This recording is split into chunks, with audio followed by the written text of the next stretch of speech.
country.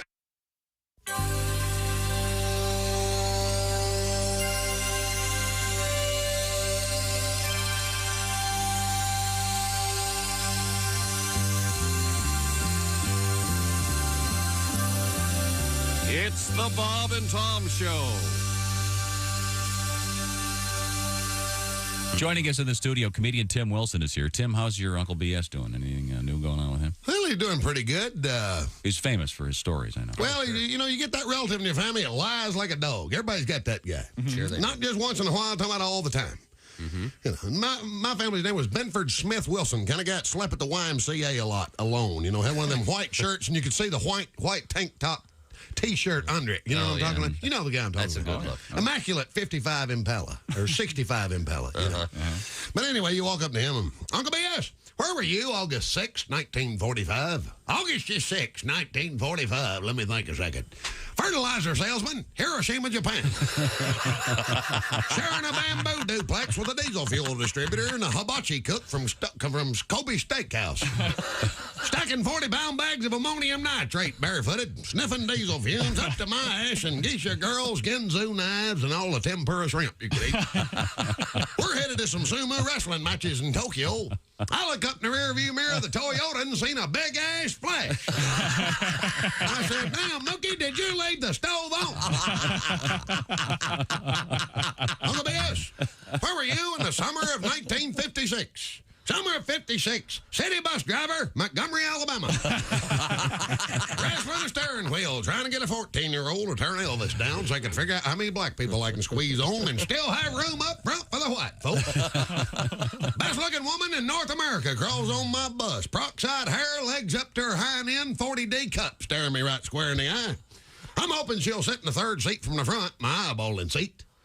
I look up in the rearview mirror, damn if Rosa Parks ain't in my eyeballing seat.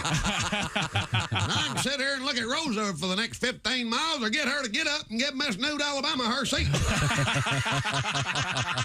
Rosa knows I ain't had a date in 6 months. Picks today to turn into a civil rights martyr.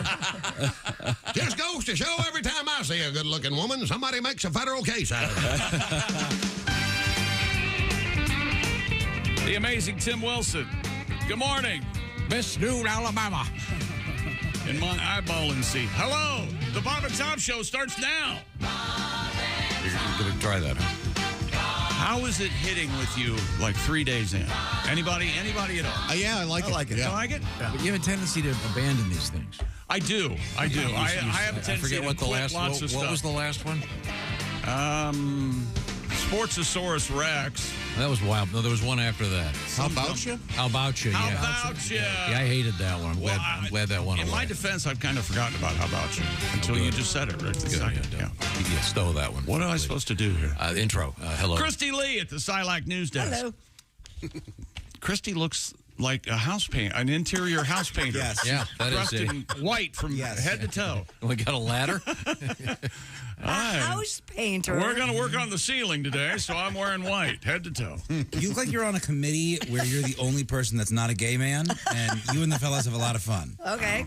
Yeah. There's Pat Godwin. Hey, chick. Willie Griswold is here. Yo. And in the tradition of the Griswold family, he's working 2 beverages at one time. I have a water and a coffee. Oh, okay. That's the working man special. It's not a cold brew. How many typically. beverages do you have working over there, Tom? I got 2 cappuccinos here, and I've got one in the fridge, an iced latte. Decaf, that's I have right. a backup. All right. There's Josh Arnold. Hello. There's Ace Cosby. Hey. I'm Chick McGee with a true story from my life, and here's Tom. Is the true story from your life coming now, or Coming are we gonna now. wait for it? I was down in the garage, and I was very close to getting in the car without my pants. Oh, man. Yeah. That's a Absolute. proud moment. Absolute. I know. And I bet Tom has done this. No, I did something even dumber. Was it just about your boxers? Here's the thing. I'm wearing boxer briefs, but I wear these every now and then. I wear these shorts when it's really, really hot. Check local listings. So I had every intent of getting a pair of shorts out of the dryer, getting into the car, and driving away. But my boxer briefs feel amazingly like shorts. Sure, yeah. So I'm getting into the car, and I don't have any pants on.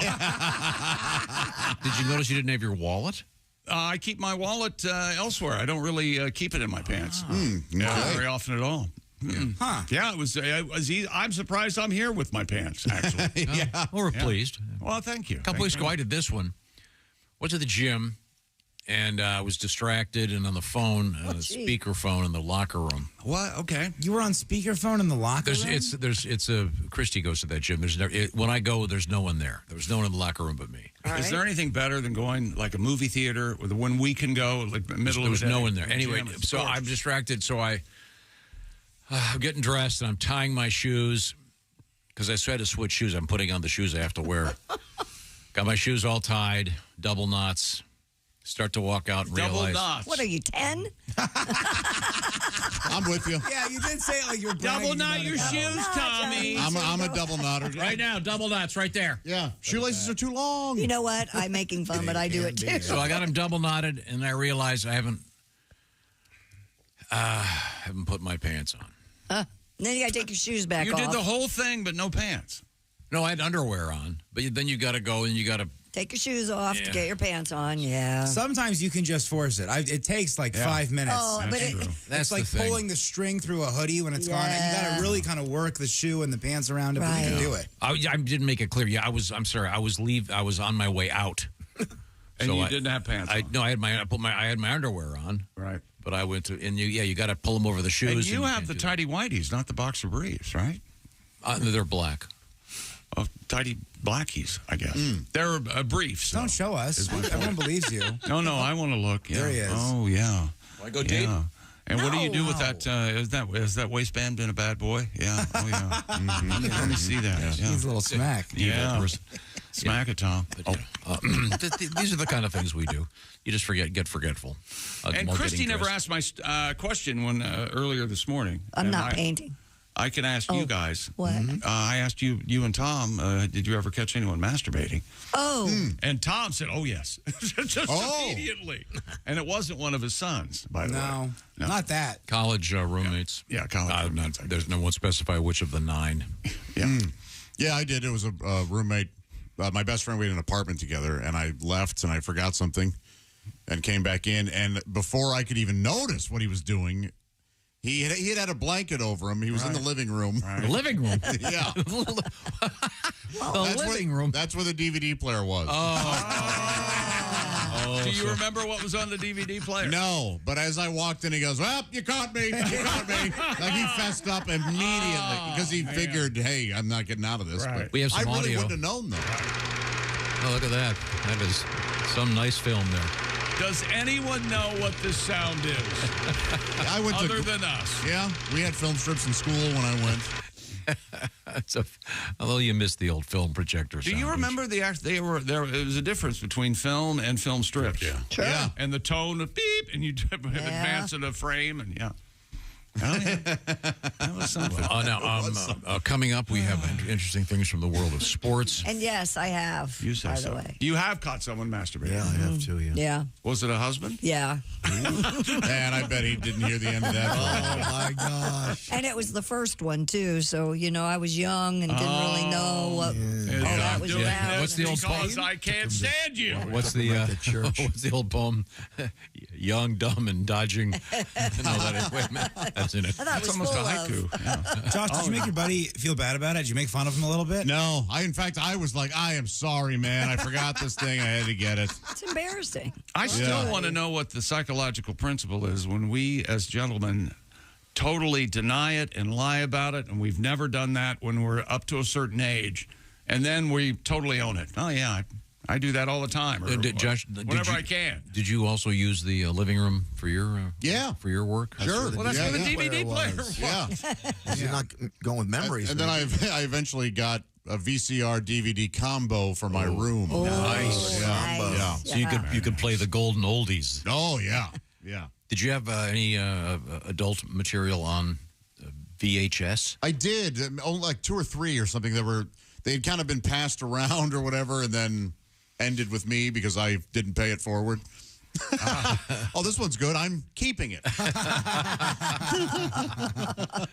Did your buddy ever come up to you and go, "Hey, try this one"? Yeah, kind of. Yeah.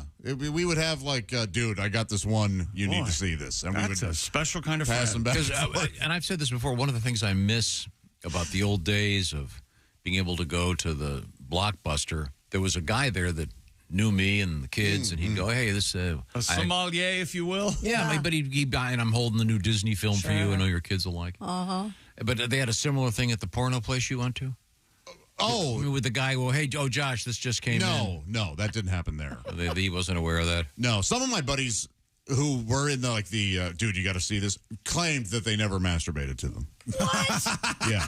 I just watch it. Like half of us, Chick, were to that point you're talking about, admitting it, and then the other half. Have you seen the set design and bottom blasters? Like, this is amazing. You just sat there and watched it? Just hang out pretty much. What a exquisite torture that must be. Is that right? Yeah. Dude, I'm cool. I don't want to watch baby stuff. I don't watch cartoons. I just watch porn all day. It's pretty sick. It's cool. Well, now, coming up. Don't say baby stuff. Yeah, I don't watch Transformers. I don't watch Marvel. I just watch porn, dude. Okay. And I learned something yesterday that I didn't know. What? Apparently, in some states, they're going to start requiring IDs to watch internet adult video content. And It's not a bad idea. It's really? a bad idea. You want your ID floating around on the internet? Christy's right. I mean, at its heart, its heart is in the right place. Right. It's trying to keep young people from accessing I think some they've pretty bad content. Done that with alcohol websites. You have to, I mean, it's not very thorough. It just says, are you over 18? And you check a box. Yeah. So, That's a little different, though, than all of a sudden your next door neighbor knows that you've been watching Riding Miss Daisy. How would your neighbor know? Because the stuff's going to get released. What? Sure. You are so paranoid. Paranoid. Have you seen the two major things that have been the last couple of I don't months? understand you, because a couple of weeks ago you said, you mean to tell me that Netflix knows what we're watching when we're watching it? Of course they do. No, but I mean, and now you're paranoid about everything. But that's different. Why is that different? Watching a show on Netflix is different than watching Riding Miss Daisy or whatever the hell it is. I've watched some things on Netflix I'd be embarrassed to get out there. Yeah. Really? Oh, yeah. Oh, yeah. Like what? Like those dumb cartoon shows you get sucked into. Some sort of Korean anime. Why'd you watch Brave 3 times last Christmas? It hits me right. That's right. It's a moving story. I like Brave. Coming up in I do sports. too. Coming up in sports, we got PGA and Live Golf are kind of sort of at loggerheads. I'm not sure what that means, but I've heard more smarter people than me use it. Loggerheads. I thought that was a turtle. Right.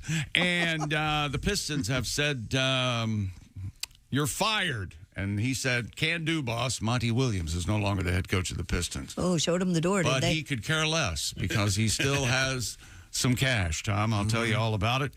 And from the W, the Fever and Caitlin Clark win last night over Washington, 88-81. And Los Angeles rookie phenom Cameron Brink, I believe from Stanford, she tore her ACL in her left knee. Or right knee? Oh, that didn't work. One of the two. You can say Heine. Oh, Heine. It tore it in her left knee, and she'll be out as long as it takes an ACL to heal. That does suck. And In England, you could say Fanny.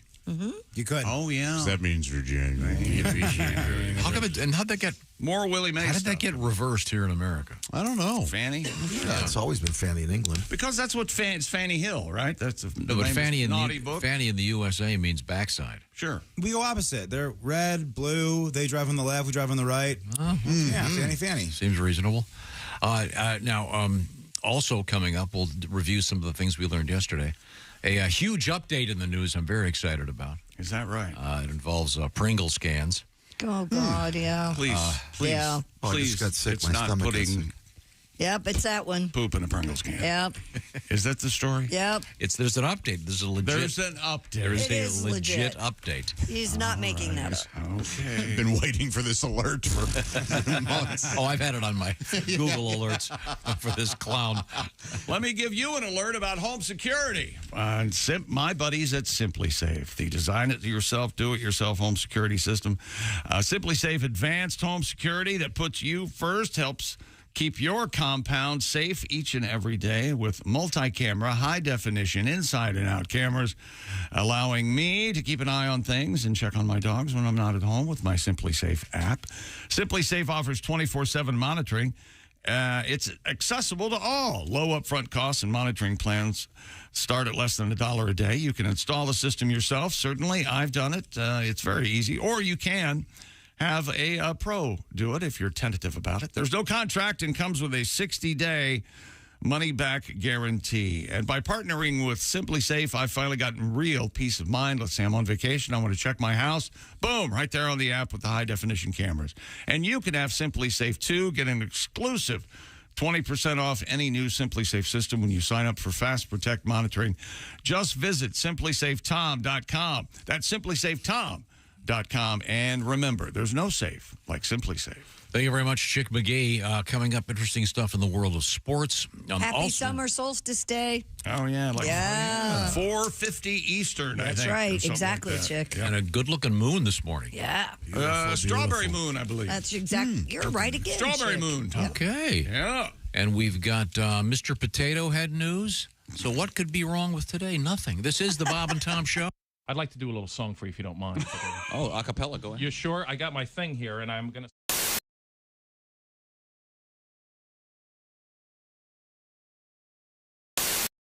It is a nice neighborhood, but we're on the backside of the South Pasadena, so a little close. So although it's nice, the crime starts just to the other side of us, and we had some police activity in our neighborhood not too long ago. I see. And obviously, a little scary. I'm supposed to be the defender of the home.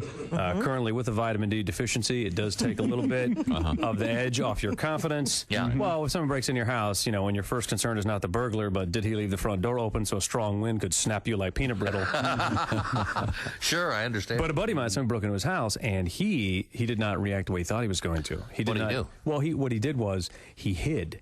Oh, really? And so now he got terrified. He wants to buy a gun to defend his home, and he's never used a gun before in his life. And I was trying to convince him. I said, you don't need a gun to defend you. You're not a gun guy. What you need is a baseball bat. Yeah. The baseball bat is the perfect home defense weapon because any idiot can swing a baseball bat. Because you don't have to be baseball good. You just have to be pinata good is all you have to be. Right. That's right. As a matter of fact, the more spastic and unstable you are, the deadlier you appear to the intruder. Right. Exactly. A gun in and of itself is a dangerous weapon. You could be handling a gun and accidentally shoot yourself, but no one has ever been cleaning a baseball bat and accidentally beat themselves to death. True enough. If that does happen, that's an acceptable loss. Let that man go. yes. That's very true. Now, in my fantasy of, defending the home, is usually I'm kicking some serious butt, and then there's usually like a catchy phrase at the end. Tag it with something. Even if the guy's got his foot on my chest, I'll look up at him and say, well, I guess that was easier than even you anticipated. James P. Connolly.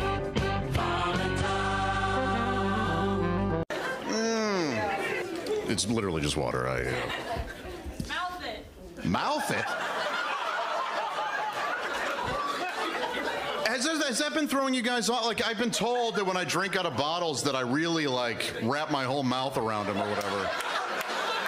And I'll be honest, I have no idea what people are talking about.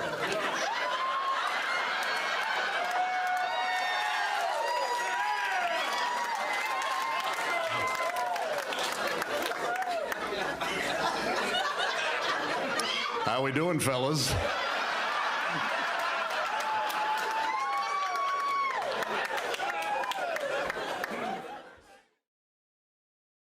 Well, I watch, I'm home during the day a lot, and I have a little ritual called watching 8 hours of Law and Order in a row on cable. Because you can. Yeah. Law and Order, yes. Law and Order, yes. Law and Order, yes. Charmed, crap, it's over. But I love Law and Order because it's ripped from today's headlines. You know? It takes some news story that's going on. Then they change the names up a little bit. Then they make that the plot for the episode. The thing about Law and Order is, though, every episode has to involve a murder. And even if there's not a murder in the news story they're talking about, they just go ahead and add a murder into what happened. Okay. And, which has got to piss off the people in the news story because they're watching. Fred Thompson and Sam Waterston are hashing out the case. Now, Jack, I'm afraid you're going to have a political firestorm on your hands if you insist on prosecuting this as a first-degree murder trial. Politics is your area, not mine, Arthur.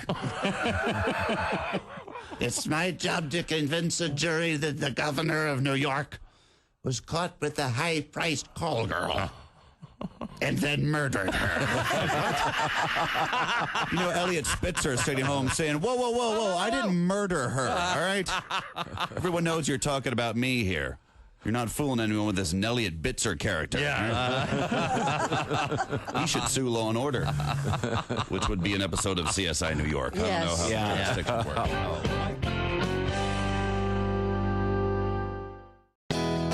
Yeah, it's Tom from the Bob and Tom Show. Thanks for watching this morning's show. To listen, just go to bobandtom.com. Check out the list for a station near you, or stream the online radio station on our website and the Bob and Tom app. The Bob and Tom Show, on air, on app, and on demand.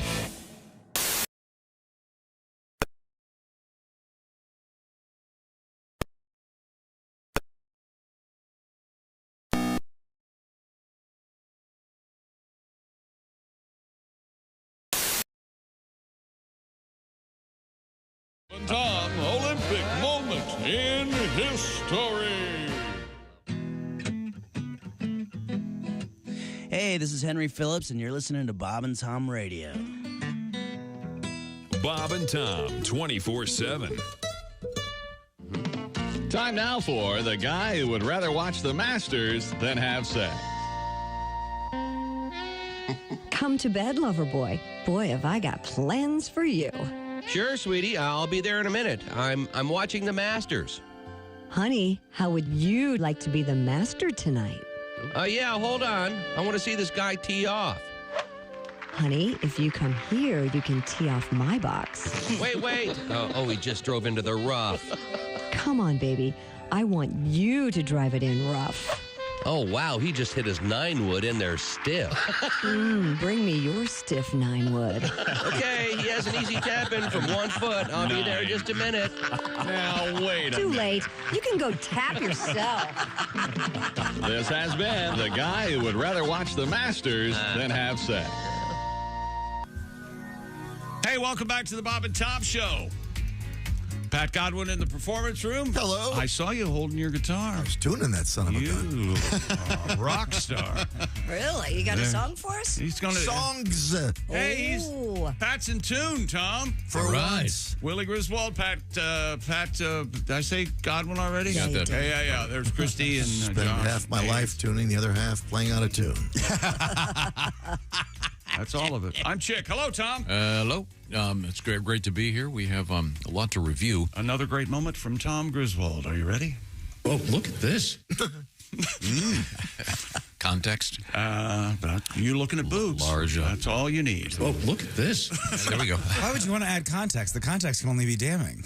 Oh, that's true. That's true. Let's just move forward here. That's right. We have a few things we have to review from yesterday's program. I think officially. That's exactly right. I'm tangled up in wires over here. You're going to say I'm tangled up in blue. Tangled up in blue. This morning, we'll go over that tomorrow morning, I guess. I almost came to work without my pants. Yesterday morning, you recall, I had a wonderful vomit before I came to work. I got a lot going on over there at the compound. I think I did get bad bruschetta for a Father's Day dinner. Pat Godwin's mugshot for public intox is online if you'd like to do any sort of... There are way worse mugshots out there, Pat. Oh, goodness, yes. It was a compare and contrast situation in which, what's his name? Justin Timberlake. Justin Timberlake well got lit, popped for a DUI. Properly, not mine. Yeah. And so you wanted to show his... Yeah. They took a nice shot at him, versus yours. I don't think Justin Timberlake, Ryan Gosling, Clooney, I don't think they can take a bad picture. You're right. Would you agree? Guys, yeah. Yeah. Do you think they're handsome men, Tom? Oh, It's yeah, okay of course. if you do. Yeah, but I read that Justin had to be driven back into town now. He's no longer in custody. Oh. He didn't, get an Uber or something? The police provided transportation? I'm not sure. His lawyer picked him up. Is that what you're talking about? That's what it was. He can't drive for a year in New York because he refused the breathalyzer test. Yeah. Oh, really? Oh, yeah. He won't be That's a allowed to biggie, drive yeah, for a that's a year. biggie. Yeah. A year? Yeah, if you don't take the breathalyzer, it's an automatic year. Wow. Yeah.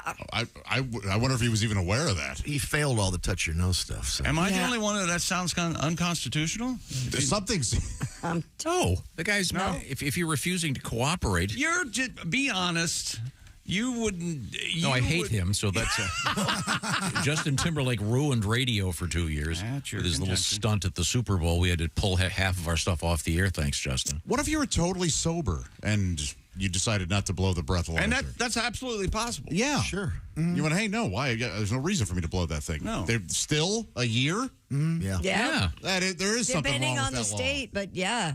Somebody tweeted in yesterday, apparently, like, there are certain cases where they have been calibrated incorrectly and a sober person has blown. So there are some lawyers that tell you not to blow. I don't know enough about it, though, to have an opinion. Let's see. The description is he was unable to divide attention, had slurred speech, was unsteady in his feet, performed poorly on all the standardized field sobriety tests. So, I don't think there's any doubt that he was drunk.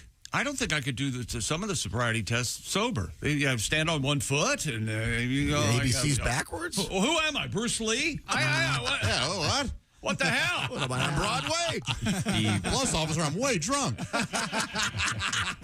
He also blew through a stop sign and veered out of his lane, according to this police account. I'm not claiming he's innocent. I'm just saying that's an odd law. Yes, I agree. I don't like those one-size-fits-all. I don't know. I don't understand why you're not more outraged by it. If you refuse a breathalyzer, you're automatically suspended license for a year. And I say if you refuse to testify, you're guilty. Okay. Then Fifth Amendment, bad idea. What do you do? Get up there and tell me what you did, you chicken. And then just on site, right? Oh, you're not going to tell. Bang. When he's going to run over some kid drunk? No. I'll bring that into it. So much for a fun conversation. Well, we can talk about your barfing again. Some people keep their medications in the kitchen. I was surprised to find that out. I thought the bathroom would be. I think both are totally acceptable. Where you Grandma Christie's spaghetti makes me sleepy. Good for you. Do you have a glass in your bathroom, chick? For water? No. I do not. I do not. What? I do not. How do you brush your teeth? I take my hand and little paper cups and take your hand. I brush I'm just like you, Tom. Where do I brush my teeth? In the shower? In the shower. That is gross. I do it in the sink, but I don't have a glass of water there. What would I need that for? Yeah, to rinse your mouth out. Take your hand, right, and put water in your hand? Or do you put water on the toothbrush and let that Smile, let me see. Are your teeth encrusted with paste still, or do you rinse it out? I spit. You don't have to rinse your mouth out. Yes, you do. No, you don't. Okay. You weirdos. Put a little water on the brush. Actually, there are, according to the reading I've done and making up things up that I do, they're fluoride poisoning is what happened. Oh, God. Now, a much more interesting thing going on in the bathroom, of course, is Willie's penchant for the beer shower. I like a beer shower. I think a lot of Americans like a beer shower. Or a shower beer, I guess is what I meant to say, right? Never had a beer shower. I've never had a shower beer either. Shower beer. It's nice. It's been a long time, but I used to like it. What about a shower gimlet? Is that okay? Nick Cage and a shower vodka. Yeah. You got those pearl onions? What if you have a decanter upside down with a hose that runs to your mouth in the shower? Is that all right? That might be a problem. If you're that prepared. Should I get in a program? Yeah. Okay. Blow-up dolls smell like a new raft, is what Josh said. They yesterday. must. Yeah. They have to. Brand new raft. Why were we talking about? Oh, the guy was eating. He took his blow-up doll to lunch. And, we've got another blow-up dolls news story today, except not a blow-up doll, but what are the really expensive ones? The real dolls. Yeah, the real dolls. Mm-hmm. They're back in the news today. And my amazing idea yesterday has already fallen by the wayside. I say we fill up a sex doll with helium, tie a note to it, and send it aloft to see what happens. I like it. We've already dropped the ball. What do you mean? We haven't even, it's been a day. Do you think we've dropped the ball? You think he's got this in the works? Oh, so you couldn't hop in your car and go buy one? I could do that. He's not going to go to a sex Getting the shop. helium is the tough part. You're walking to Party City. As a matter of with one fact, those? I have a subscription on Amazon that sends me a sex doll every month. Oh, really? Sex doll of the month club? Do they vary in size and ethnicity? Oh, look. I got the multi. It's Fat Whitey month. That's right. Fat Whitey month. Oh my gosh. Why isn't there a Fat Whitey month? Everyone else has a month. You actually say Fat Whitey. Where's Fat Whitey? Fat Whitey. Because it's like if you get one of those, a jelly a month, they vary it, Sure, you see. yeah, of course. I'm sure if you get a sex doll a month, they would vary it between maybe height, weight, ethnicity, skin color. I think with Amazon, it's a subscribe and save issue where you're I'm saving money. Yeah, you get the same. What if you get one doll kind of like a potato head, and then you can swap out parts for it? So they have that. Do they really? Well, we've talked about it on this show. And the men sex dolls, you can switch out their right. Mm-hmm. How nice now, is not that? necessarily facial features. I don't know if we've talked about that on the show. So the They can genitalia. replace their Yes, head. we've Hey, talked look, about it's Tight Tuesday. Yeah, you're right, Christy. We did have somewhere you can replace the head. Yeah, you can change the head on them. It's Tight Tuesday. If you can replace them. It's like the New York Times crossword. It gets a little harder as the day goes on. It gets And then tighter. resets. It gets tighter. I meant if you do the Sunday vagina. Wow. I'm gonna need some Vaseline. Sunday's coming up. I don't know what the hell they're thinking. Sundays rub me raw, Tom. I don't know. I'd have 3 cups of coffee to finish it. It was like a vice. The sugar walls. Them tight grips. And I don't know why you aren't as upset about this as I am, but the Kansas City Chiefs, the state of Kansas, want to move the Chiefs to Kansas, out of Missouri, and go to Kansas. You guys are just whatever. Move or steal. You guys don't even care, and it's going to happen. And they want the Kansas City Royals, too. What's Missouri going to do? Tom, your thoughts? They're going to pay off the NFL like everybody else. That's probably right. Yeah, sadly. Olympic opening ceremonies. We talked about the fashion for 2024. Apparently, Ralph Lauren's coming out with jeans. Yeah, they're going to in the opening ceremonies. They're going to be wearing Ralph Lauren. I think he's done the last 9 Olympics. Yeah. The Ralph Lauren company. What is it? What does he make? It's a clothing company, right? Mm-hmm. They are going to be wearing blue jeans. So A very light denim with a nice tailored jacket for the opening ceremonies with red. It's blue with red and white piping on it. Yeah. I think they should go with like the captain's hats and a seafaring nautical. Well, those jackets. Yeah. That's what those jackets look like. Kind of, yeah. That's what I said. Just continue it on for hat wear. The captain's hat thing is hard to pull off. Remember when Hefner started doing that toward the end? I think it was all right. I think it was okay. It worked for him. It worked. It was part of his brand. It looked ridiculous. Cap. Well, I don't think so. And the Viagra logo on there? Oh, come on. You know what, though? The chicks he was pulling seemed to love it. Am I right? well, I bet if we did a deep dive, that guy has groomer written all over it. Yeah, there's. imagine a deep dive on him. His reputation has gotten sullied, to say the least. Hey, Pat. Speaking of blue jeans, can you do your blue jeans song for us? I can if you keep talking and I look for it here. Okay, I got it. All right, now the blue jeans song involves the CEO of Levi's was talking about never washing his jeans. So this has become just doing yesterday's show. Yeah, pretty much. Let's just get through it, Josh, and we'll try to fix it. I know, it's why you have 7 funny people on staff. I don't want to brag. No, Pat, don't do it. Josh is going to entertain. What do you Josh, got? if we go back to the Fat White Month, when we do the parade in like April, right? It can't be too hot for Fat There's no White parade. Month. It's just sitting. We'll just sit. You just kind of sit. I'd like to go back to the Fat Whitey conversation is what I'd like to go back to. That was enjoyable. It's the Fat White Month doll. The Fat White, yeah, that's right. You get a new doll every month. That's right, and they have medium fat and really, really fat. And then... And you know what? John Goodman's lost weight, but he's still our leader. We're still going to invite him. There's no bad blood, Mr. Goodman. What's the joke where you roll her in flour and... What is it? You in the right guys. spot. And, No, wait a minute. Look at this. It's a Pacific Rim month, and they've got rim with a wink. Hey, Pat, do you have a song about blue jeans? What that doll's going to look like. Hit it, baby. You sure? Yeah. Josh, is it okay? Yeah. of course, All Pat. right, here we go.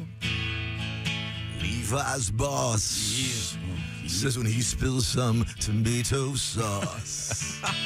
How does dungarees, no washing machine? No, he'd much rather take a shower in blue jeans, babe.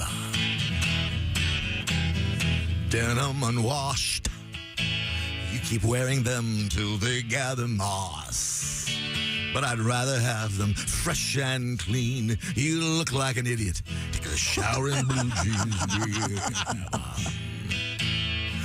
baby, someday I can buy jeans only once and just throw them away. But for tonight, I want clean clothes when I'm on a date. We're going up high. Sweaty crack. Yeah. Wash your jeans and dry clean your slacks. Unless the naked girl's with me, I'm never gonna take a shower in blue jeans. I made a mistake. Oh, yeah. How many times do I tell you don't call attention to your mistake? Don't worry about it. It's fine. No one notices that you're out of tune. Again, showering in blue jeans. How do you get them off? How do you get them Not dry? easy. Not easy. Up and down with your hand. Imagine. When your butt Water? start itching, when they start to dry, isn't that the you have swimming trunks on during vacation and your ass? Yes. So good. All right. Now, coming up in sports. More stuff coming up as far as reviewing yesterday's show, Just for Josh, and Willie Mays information today. Again, he passed away earlier in the week, and we'll talk about that. And world records and David Rush here. Again, ugly head. So exciting. Raycon Everyday Earbuds. Let me tell you about them, won't I? They just launched their brand new upgraded model of the best-selling Everyday Earbuds. Raycon's upgraded Everyday Earbuds. Now you also get active noise cancellation.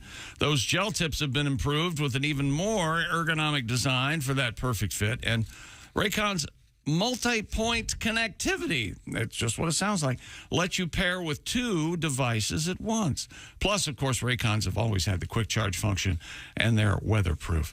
And we got Raycons Everyday Earbuds. Christy got the blush violet, I got the forest green, Tom got the royal blue, Josh got the classic, the evening black, suitable for any evening wear. Go to buyraycon.com/Tom right now and get a swell deal, 15% off your Raycon order, plus free shipping. That's 15% off and free shipping at buyraycon.com/Tom. One more time, that's buyraycon.com/Tom. Coming up, we have an occasion to play this. A Mayan!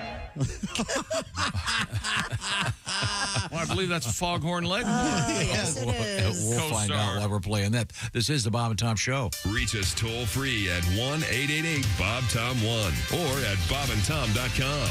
This is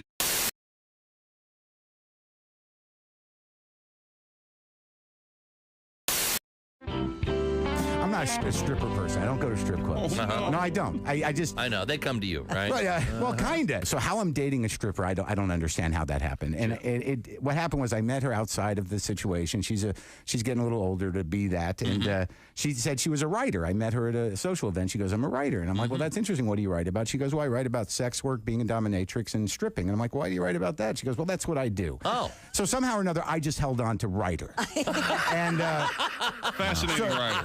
Yeah, fascinating writer. In case your mother's still alive and you have to tell her. See, right. Yeah. So now I'm dating a woman who who does dominatrix work. She spanks men and says, that whole thing. And I'm not into that. That's not my bag. Right. I just like. It's not my scene, baby. It's not my scene. No. But I know that if I'm dating her, how am I not going to end up tied to a bed eventually? How am I don't gonna know that. Right, because I'm like, well, this is what you do. Let's get it. I picture you tied to a ceiling fan and her saying goodbye. Well, hold on, I'm writing that down. No, but here's what I could see. I go tied to ceiling fan. Give her a good idea. Yeah. Well, here's what I know. What'll happen is I'll end up tied to the bed. I'll be like, oh, no, I don't think I'm good with this. And she's gonna be holding a ball gag, saying the safe word is "marry me." Marry me. Mark Merritt is our guest.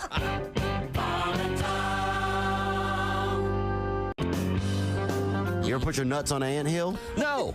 You haven't? No. Me and my buddies used to do that. We do anthill rides. Whoever could stay on the longest. Get your nuts out, ride an anthill. See, these are the advantages to growing up in New York. Yeah. That never came up. There's a few activities in the big city. We never got to the point where, you know something, I'm going to just drop my nuts on the anthill for an hour. Yeah. Maybe and the great thing about New York is if you did drop your nuts on an anthill, no one would notice. They're just like, would Have you seen the crazy guy on the anthill over on 3rd? Oh, yeah, he's nuts, isn't he? Yeah. Wow. It's dangerous, though. One year they swelled up to look like a sack of kneecaps. Kneecaps, you say?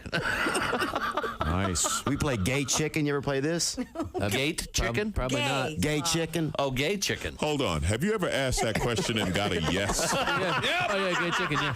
I was in a gay chicken league for 6 years. Chicks played, and I could tell. I could tell he's got soft hands. Love the gay chicken. He's got soft hands. Why do I think I don't want to know how this works? I don't want to know. Oh, no, it's a real chill game. It's, you stand there, you and your buddy stand there, you hold on to each other's penis. Right. Okay? Right. And the That's right. first person to let go is gay. That's right. I see. Gay chicken. So, in other words, you guys. Now, if you look them in the eyes, you get a warning. There's a lot of hand washing in this game. If you look them in the eyes, you get a warning. Welcome to a new show called I've Never Been That Bored.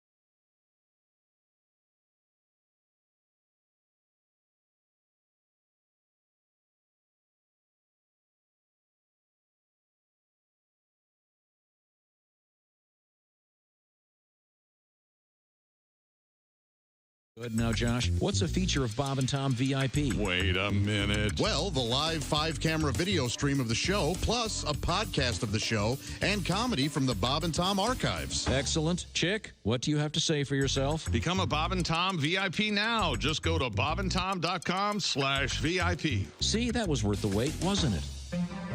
Tonight on Bob and Tom Television's Animal Channel, it's Miracle Pests, the show that examines the unexplained actions and surprising heroics of the smallest and most maligned of animals, pests.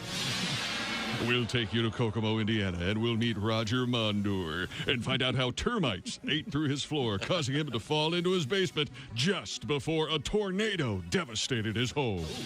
Next, we'll take you to DeLand, Florida, to tell you the story of Maggie Kunter and the mouse who ran up her leg and frightened her so badly she ran out of her house just before it mysteriously exploded. Then we'll go to Segmack, Arkansas, and meet the Cheeseman family. We'll hear their true story. A swarm of Canadian wasps attacked and repelled an armed intruder as the Cheeseman family napped in their home following a baked bean dinner. Finally, we'll meet Harriet Billingsley, who, upon discovering a swarm of pubic lice, rushed to the drugstore to get a bottle of Quell shampoo and, on impulse, purchased what turned out to be $1 million winning lottery ticket. Join host Dick Verman tonight for Miracle Pests. Miracle Pests, only on Bob and Tom Television. Hello, you're listening to Bob and Tom 24/7. This has been Chick McGee speaking. Hey, this is Frank Caliendo, and you're listening to Bob and Tom Radio. All right, this magician, he gets his job on a cruise ship. So he's working his cruise ship, and he does his act every night. In the front row is the captain of the ship with a parrot on her shoulder. So every night he does his act. Well, by the third night, the parrot starts figuring out his magician's act. So he starts heckling the magician, and it's in his sleeve. It's under his hat. His assistant has it.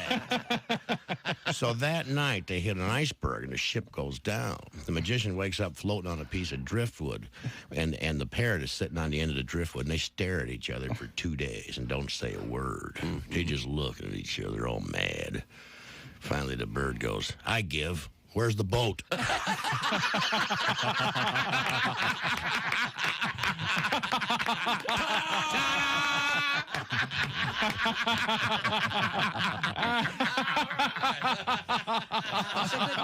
Oh, yeah.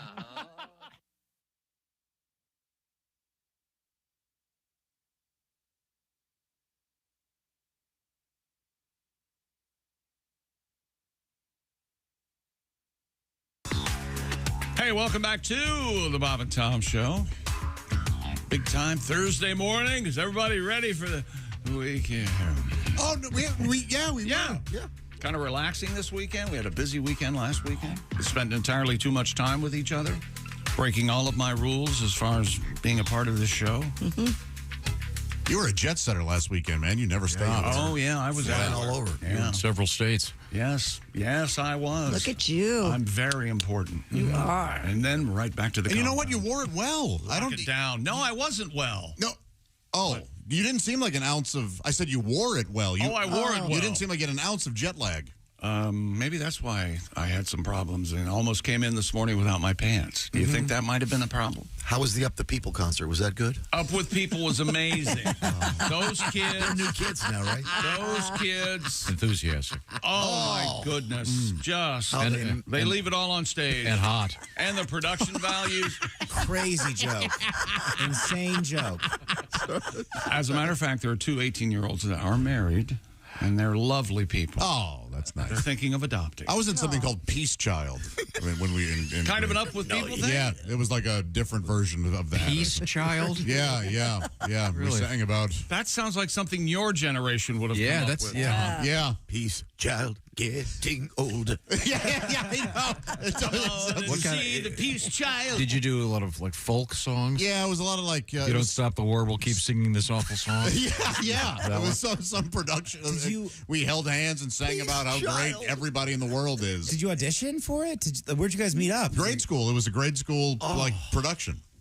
Wow. Did your friends? Peace Child, and apparently it was like a thing that I'd have to look it up. No nudity like in hair.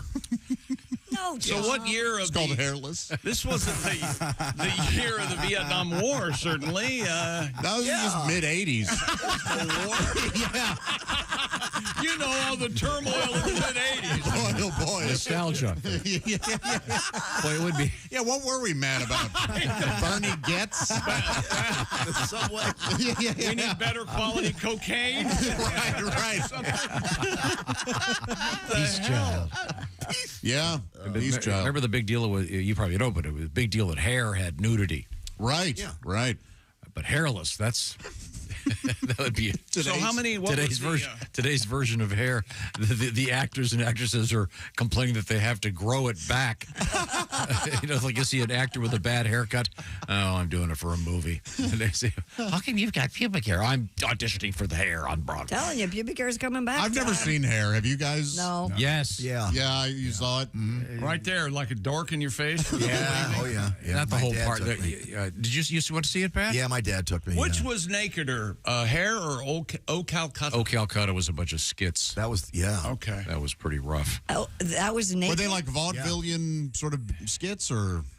Yeah, there were a couple of them were pretty funny. They were all different little sketches and skits. Yeah. Do you remember the two guys? Hair had some really good music.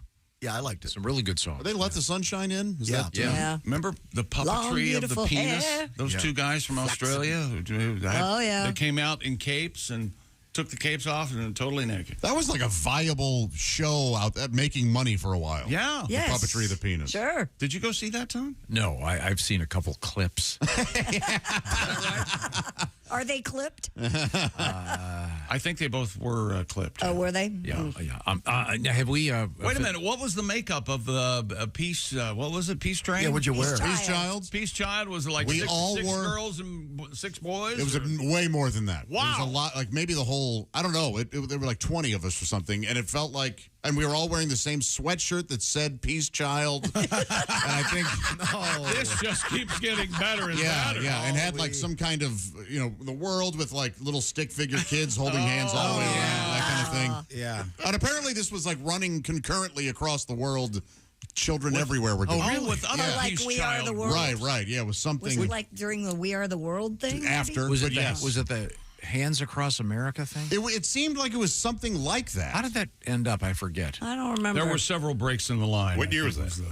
Hands Across America? Yeah. Well, the movie Us. I'm concerned that I had to be in radio at that point, and I was not involved. We were here, weren't we? We did something. I don't think we did anything here. I don't think we did. May 25th, 1986. So we were here. I just gotten here. I Yeah. was on the AM, so that explains. It was a thing in which they were trying to get people all across America to hold hands. And Yeah. Josh hinted at it. The movie Us has a real sort of theme. Of That's a big thing. Yeah, Peace Child, the musical, is still out there. No. Yeah. It's a whole musical? You will enter a world where miracles happen in over 10,000 performances. Okay. So. Okay. I'm paying for it. We're going. We're going to be sitting together. Peace Child tells what the children of today do with their working lives to create a future world that has solved the major challenges facing humanity. Through music? With music? Yeah. What a noble. so they enslave inferior peoples and marginalize. Well, we did the abridged. By the way, Tom, the Hands Across America, there were 5.5 million people participating, but the chain was broken in many places, particularly in the desert Southwest. No kidding. It's hot. There were supposed to be some people, but they just kept saying, "Oh my God, it's so hot." Various gaps in the line between participants were filled using ribbons, ropes, or banners, but yeah, they tried. I don't remember what happened. That's what happened. I remember a lot of chatter. Unsuccessful. Well, speaking of chatter, have we reviewed everything we need to know about yesterday's show? Is there anything we forgot? have not. Let's see. Tom has announced that he's going to be watching the Olympics on his television in the comfortableness of his air conditioning at home, is what you said yesterday. Well, there's a problem because they're not air conditioning the Olympic Village. Right. They say they're having they have some sort of geothermal system underneath the floorboards in the Olympic Village with cool water, and that's supposed to keep it cold enough. So that several athletes from many countries are bringing their own air conditioners to the Olympics. Good for them. That's part of the deal, Tom. Clint Searwood keeps stopping by and talks to Tom. He'll be back shortly talking about this the Weber grill. Weber grill and the Searwood pellets.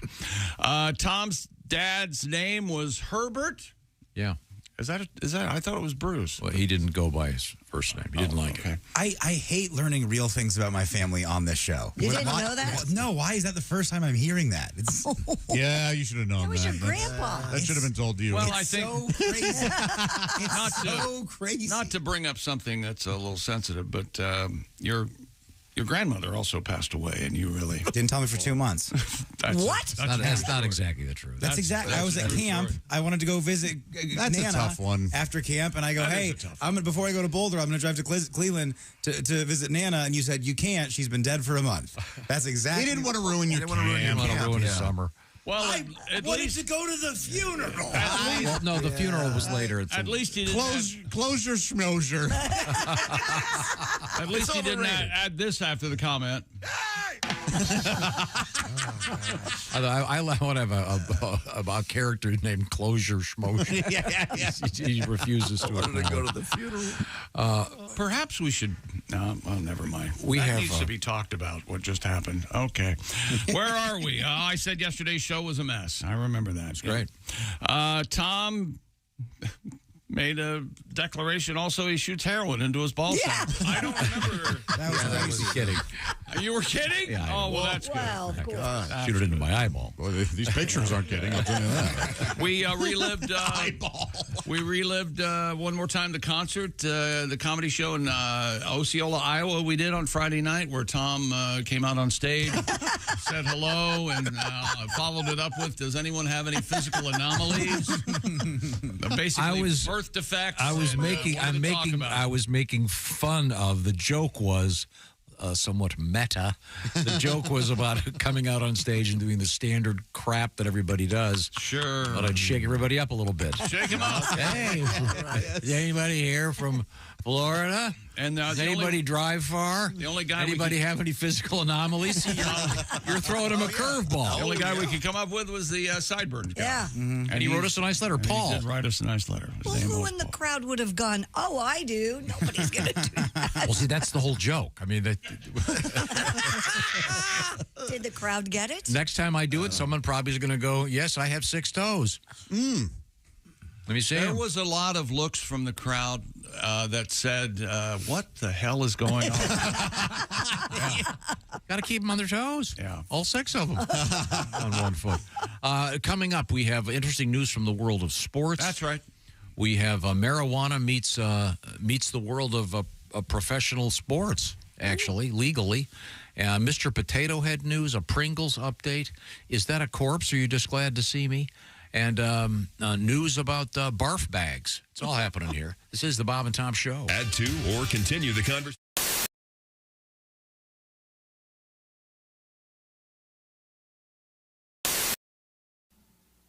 Screen Door Productions presents A Day at Fergler's Hardware.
I did a show at this dance club. I don't know if you can tell by looking at me. I don't like to dance. The lady running the show, she was like, why don't you shake what your mama gave you? I was like, I don't know how I'm supposed to shake scoliosis and a low self-esteem, but there were black lights everywhere in that venue, on stage and backstage where I'm standing. And I was just doing the normal pre-show check, and I had a stain on my pants right here. I know, I felt the same way. What had happened was, you know when you put your pants in the washer and you dump the soap in, it all landed right here, and that shows up under a black light. I didn't know that, and neither did anybody else. Because I was on stage and everybody was like, oh man, that is a lot. It was a capful, it was a lot. That's 2 loads, so. If you think that's a dirty joke, it's because you're a dirty person. It's a laundry joke, it's a clean joke, so. Hi, this is Chick McGee from the Bob and Tom Show. Thanks for watching this morning's show. To listen, just go to bobandtom.com and check out the list for a station near you, or stream the online radio station on our website and the Bob and Tom app. The Bob and Tom Show, on air, on app, and on demand.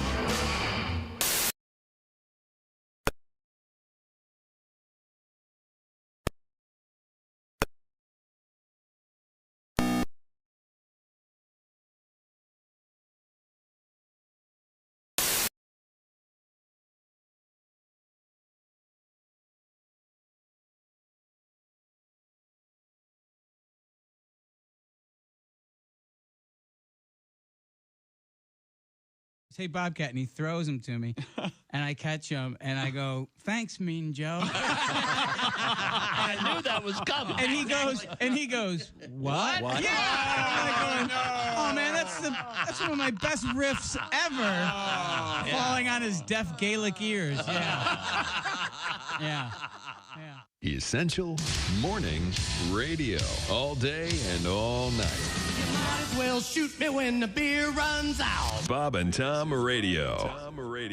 Hi, this is Dr. Will Miller, and you are listening to Bob and Tom Radio. This is Ernie Fergler reminding you, Friday morning on the Bob and Tom Show, I'll be... Oh, hold on just a minute. Okay, we need to locate something. Just read this. Okay. Is it Irma? Ima. Would the following person please report to my office? I'm a jackass. I'm a jack... Okay, fine. That's Friday morning on the Bob and Tom Show.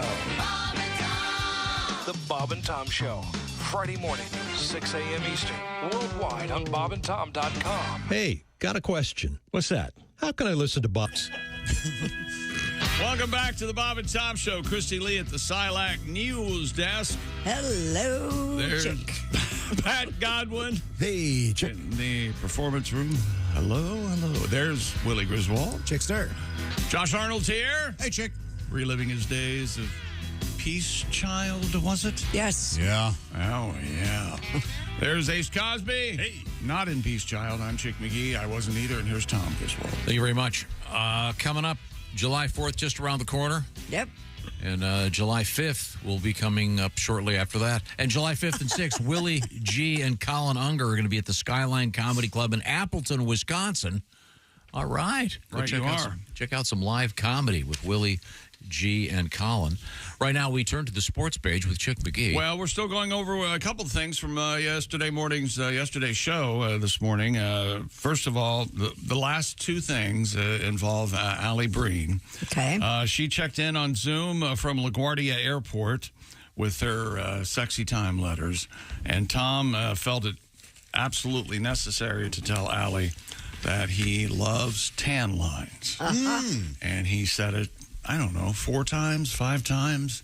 Well, she was discussing the fact that she was going to be taking some photographs for her OnlyFans page. I suggested perhaps tan lines. There's an audience, for sure, yeah. Tom's proven that. There's probably a special section of one of your porno sites for that, I have no doubt. If you typed in tan lines, you'd get plenty. Yeah. If you want, I can go for a walk in my sandals later today. I'll come in, my toes will be all tan. You'll love it. The lines, those things. Gross. There's probably a guy that wants... That's probably a thing. tan line foot fetish. Wear Oh, a sure. shoe, okay? Unless you can touch sand between 3 and 5 feet away from you, wear a shoe. You want to get a little mad? You haven't noticed yet? Check these out, Playboy. I'm not going to Crocs today. Oh, we're in the Crocs. He hates Crocs. Damn Crocs. I bought my first pair of Crocs. Did you? I like them. I got the special limited edition Bush Light Crocs. Nice. Did you really? Yeah, they're rad. Do you wear Really? Right. Do you wear them while you're fishing? Yeah. Yeah. Right on. They're Yeah. great for gardening too, by the way. I've heard. Yeah. Do you ever wear them and You don't have a pair of Crocs. do you? No, I'm brand loyal. go out and play by the rules, baby? Tom is like disgusted right now. Are you thinking of buying a pair of Crocs? Never. Never. Never. Easy You shoe. see me in them, just take me out. I've got dementia. Pat, do you have some? Yeah. How about you, Ace? No. Oh, okay. Chick? Yeah. No, God, no. Crocs? No. Yeah. They're cool. They're plastic. They sure are. Yeah. Go in the shower at the gym with They seem them. like Yeah, you upcycled or whatever. Yeah. There's something. They're soft. They're Aren't made they, out of old really? 2-liter bottles, I bet. Something that actually leads to a news story coming up. For instance? Yeah. Not now? We could do it now if you wanted to. Which one? Coldplay. Oh, yeah, that one. This is interesting. They're releasing a new record called Moon Music, manufactured from recycled plastic bottles recovered from consumer waste. Huh. The band said that this process will reduce carbon emissions by 85% and prevent the manufacture of 25 tons of virgin plastic. This is where I'm. So you're telling me they're going to make 25 tons of albums in vinyl? That seems like a lot. Yeah, it is Coldplay, though. I mean, they might, if anybody could sell And that vinyl many. is everywhere. CD copies will be made from 90% recycled plastic with a 78% reduction in emissions compared with traditional CD manufacture. Well, I guess our heart's in the right place, and I'm sure that they'll be pleased about this when they hop in their private jet and burn a lot of fuel. Did you hear, Pat? You saw the thing where the Beatles, Capitol Records, is re-releasing a rubber sole made out of recycled condoms. Oh, isn't that nice? No, I didn't see that. They say Make sure you text me. it's 10% sperm. Wow. Yeah, that's salty. Come together, am I right? Yeah, repeatedly. This Coldplay thing is already failing, though, because you can pick what color you want. I ordered my Coldplay record. I ordered blue, and it came, and it was all yellow. It was all yellow? Yes. That's what a bummer that one is. Actually, I heard the one Great song. I heard the one song from the new album. What's it called? Moon Music? Yeah. Yeah, I got a feeling that those vinyl records may be getting recycled pretty soon, too. And it's a really stupid title. It's all runs together like I feel like I'm in love or something. I don't know. It's like really dumb. Is it one of those? Boy, if Christy hates it, that's... Well, I just hate the title. It's like one of those run-ons, like theta music or something? Yeah, what is Make it? you feel your brain there's no feels spaces better? and there's no Right, capital letters? right, Is that what it is? exactly. Oh. Okay, yeah, that annoys me a little bit. I get that. I do like them. I'm not going to lie. I'm kind of an unapologetic Coldplay fan. See, I am not. I am too. I like it, yeah. Those first two I records. give them Yeah, a just pretty, killer. Yeah. Parachutes and Rush of Blood to the head. Those are great. They're saving the earth. Why do you feel compelled to say it that way? Feels like I'm falling in love is the name of the single. See what I'm talking about? Yeah, it's got no spaces and no capital letters. It's got your attention, though. That's true. Olivia Rodrigo does it. She doesn't capitalize letters. It's just Maybe it's also a publication issue because Feels Like I'm Falling in Love is probably the name of 50 songs out there. Maybe a less generic title, and you don't have to do How about a new topic? Hilarious. We've covered that one, all right? Were you also irritated by Prince's way to spell his titles? Hate that. Yeah. Oh, good. I would die for you. That's so nauseating. Yeah. Grow up. So if you're a Coldplay fan, that new single does come out tomorrow. So I'll check. Wait a second. Released tomorrow. Oh, well, somebody's not. I'll give it a listen. Holding Hey, his breath I think they make nice songs. I do, too, yeah. They're pretty and... I don't ever listen to a Coldplay until it becomes omnipotent and it's playing in the grocery store. Then I'll give it a listen. Well, it was playing in Bridgerton the other night when I was watching all that. the more reason. I have not watched that yet. I think I'm going to have to. It's Which subtitled The Way We Weren't. Is that a period piece? It is a period piece. It's no offense. Totally fraudulent. Girls have their periods during it? People with lesser minds. Yes, they do. See what I did there? Hey, in sports, kids, here we go. PGA Tour Commissioner Jay Monahan says the difficulty in finalizing a deal with the Saudi backers of Live Golf is not a reason for concern. All is well. Don't worry about it, he's telling us. Don't worry. Monahan says it's still a great opportunity for the PGA Tour. It's been more than a year since the PGA and the Public Investment Fund of Saudi Arabia. Was there a floating red dot on his chest as he was announcing this? All is well. They aimed at bringing peace to a sport torn apart. And there was peace in the sport before this all started to happen. See how the situation almost ate itself. Jamal Musiala scored his second goal of the tournament to help Germany beat Hungary. Are ya hungry? Hamburger. Are ya hungry? The European Championship knockout stage. Tom, are you watching soccer? Do you I'm care about watching soccer? some of that. This was a world championship. Oh, good. That's right.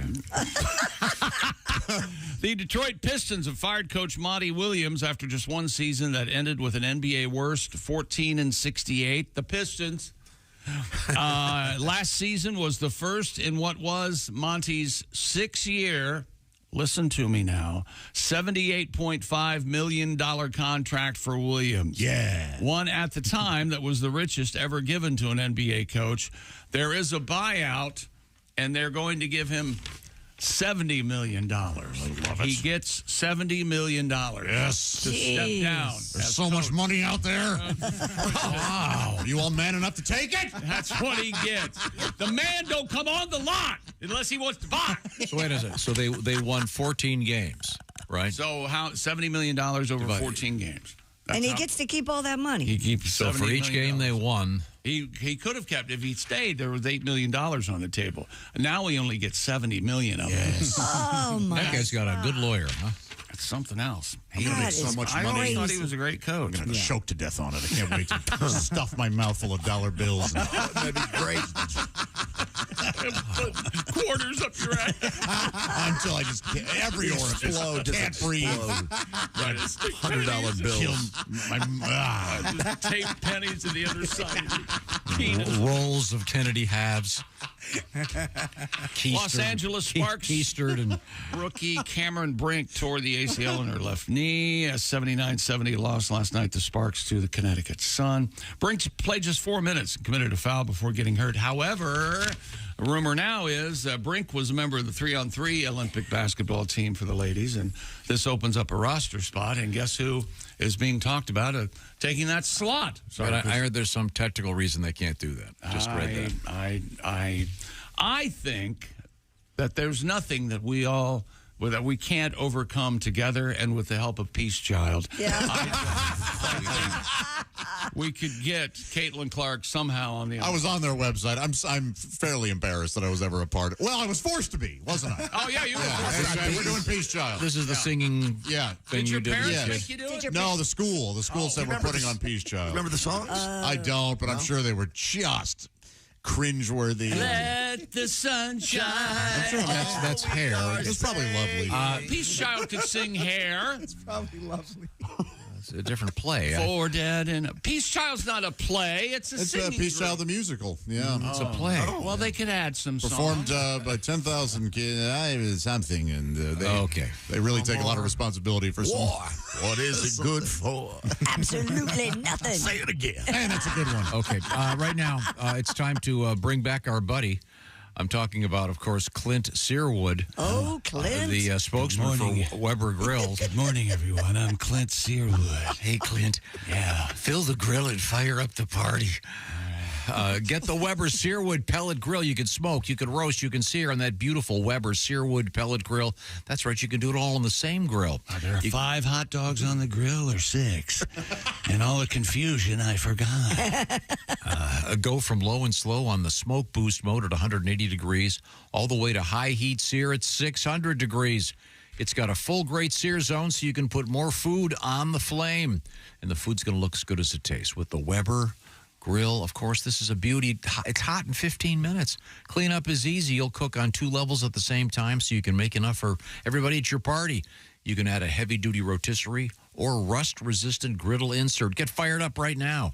Get your new Weber Searwood Pellet Grill. Learn more at Weber.com. Check out all the cool grills, the hot grills, I should say, at Weber. That's Weber.com, W-E-B-E-R.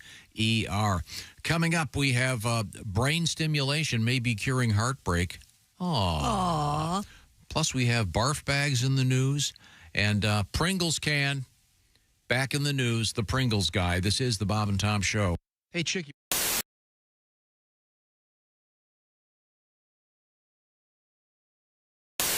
Hi, he's Bob. I'm Bob. And he's Tom. And I'm Tom. To conquer and win, we're gonna be in the Super Bowl game.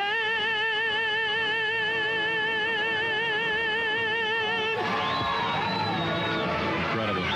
Ladies and gentlemen, Q95 with Luciano Gazpacho in praise of the Indianapolis Colts. In a great praise. Phenomenal. Here's to a big Super Bowl win this next year. We hope that you get to sing the national anthem at the Indy 500 next year, Luciano. Big star like me, how are they going to refuse? Bob, a lot of celebrities were in town for the Indianapolis 500, which of course took place yesterday, including a guy from the National Association of Broadcasters who has honored us by stopping by our show this morning. Of course, I'm talking about Mr. Ralph Bonarama.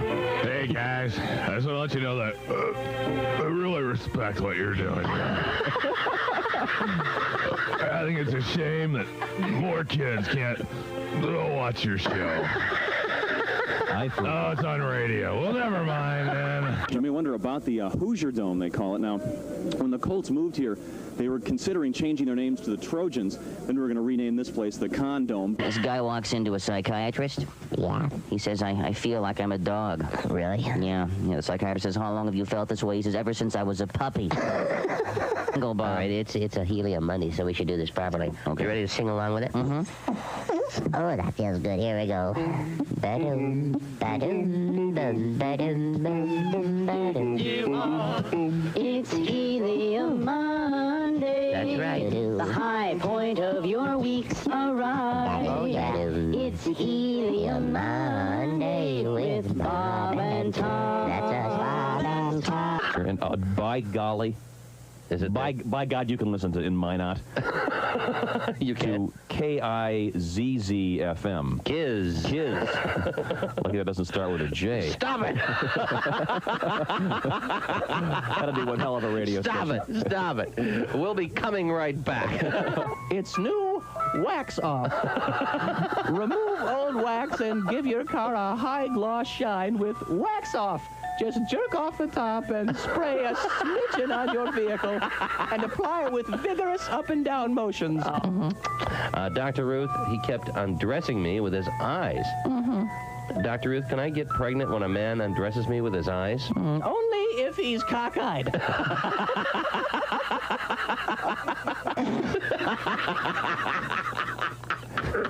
Continue. Yeah. Put a little extra menthol there on your cigarette. That's right. Oh, yeah. Yeah. Haji, put that shaving foam down. Haji, would you like to give your street address? Maybe that'll help some people contact you after seeing this tape. Dick. But the type of people that will be contacting you are medical experimenters, okay? Dick. I wonder if they replace his heart with a gallstone, if his body will still work. This portion of our show is brought to you by Walenda Brothers Coffee. Good to the last drop.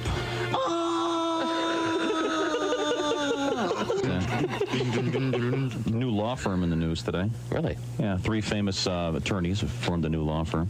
Oh, really? Who are they?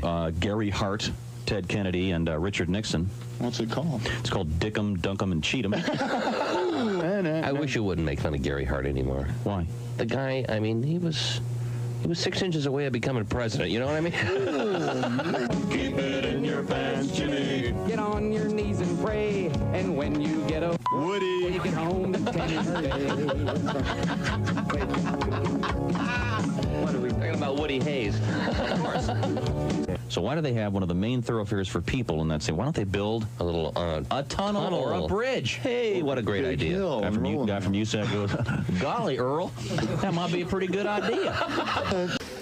I do like porn, but I'm going to ask you guys a favor. We get a lot of emails sent to the show. You can stop sending me porn clips, okay? Thanks, but no thanks. I appreciate it, but I'll be honest, I want to find my own porn, okay? T-Rex doesn't want to be fed, T-Rex wants to hunt. That's...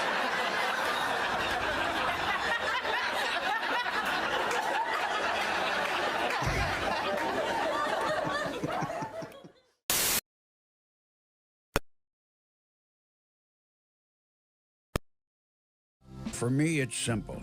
Mom, apple pie, and whole milk. They've been around forever. Let's hope that doesn't change. But did you know this country is actually importing whole milk? Why waste the money shipping milk from overseas when we've got the best darn fresh milk in the world right here on our own soil? You have a choice, America. So the next time you're in the market for milk, look for the flag. Old Glory Whole Milk. Old Glory Whole Milk stands alone. It's the best milk across the board.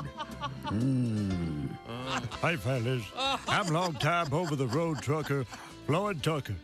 The next time you crave whole milk, ask your fellow truckers where you can find Old Glory Whole Milk, and then ask if they're a cop. Take it from me, it's something else. Old Glory Whole Milk. Just say when. That's trash talking. Hey, welcome back to the Bob and Tom Show. Request. What would you like to hear, Tom? A request. Nobody tells DJ Request what to play. Ooh, I like DJ Request. That's a great The movie, oh boy, The Goods. Oh, really? And DJ Request, he drinks on the air. You know he does. Yeah, of course he does. Ah, yes. You had a news story about the Detroit Pistons. And firing their head coach, Monty Williams. He won 14 games last year, but he's going to walk away with a $70 million parachute. Am I right saying that's $5 million for each game that he won? That's 50 times 10 is... God. 5 times 10 is 50. 5 times 4 is 20. $5 million bucks for each game he won. A win. That's awesome. That's another way of saying it. Yes, and he has a game show host name.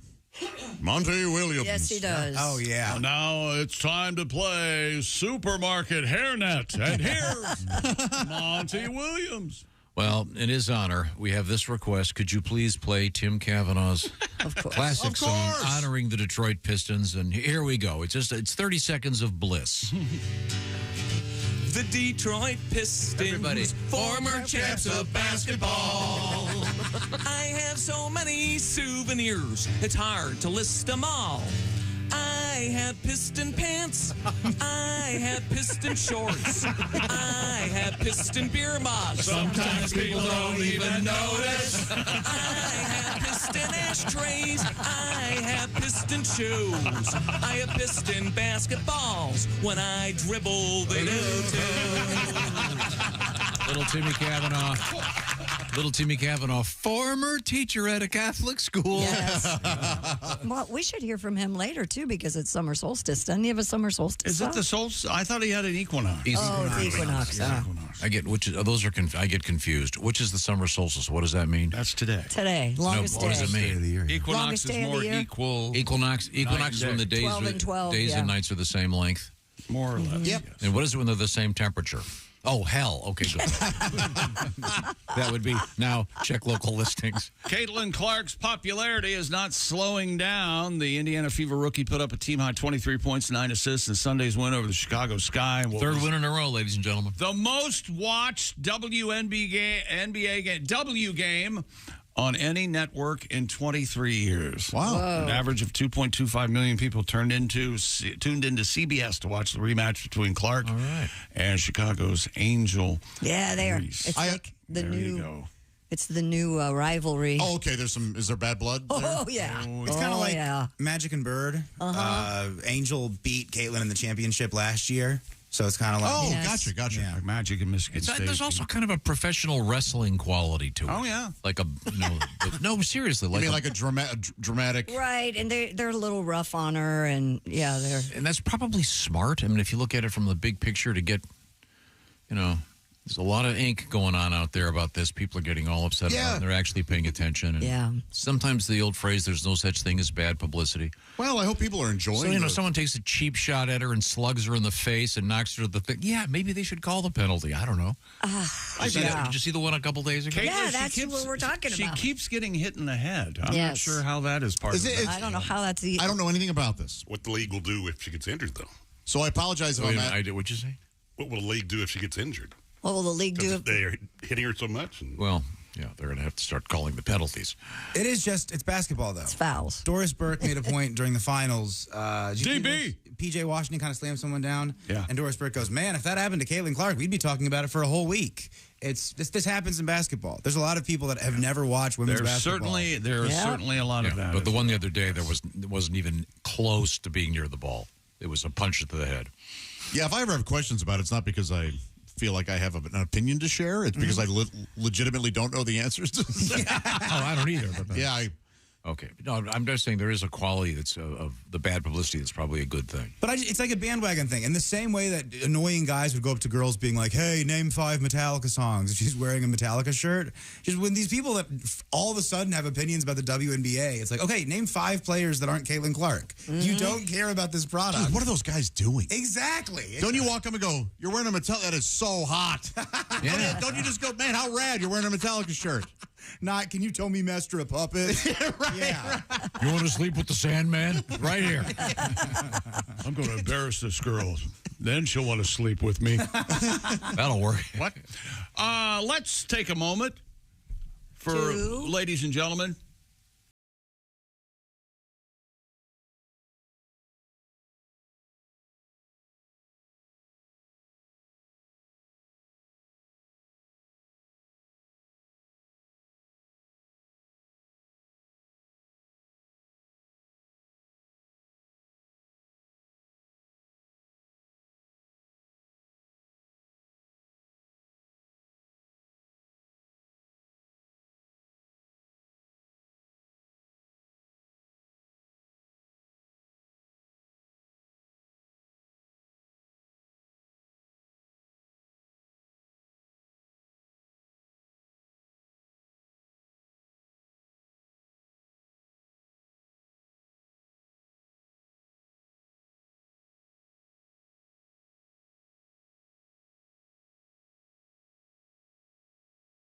Joe Tex and the Sexolettes.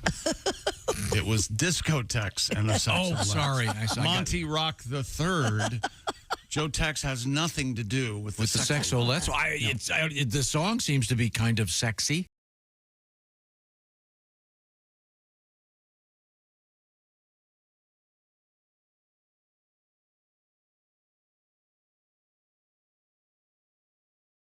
Oh, and you're right. Also, here it is. It's Discotex and the Sexolettes.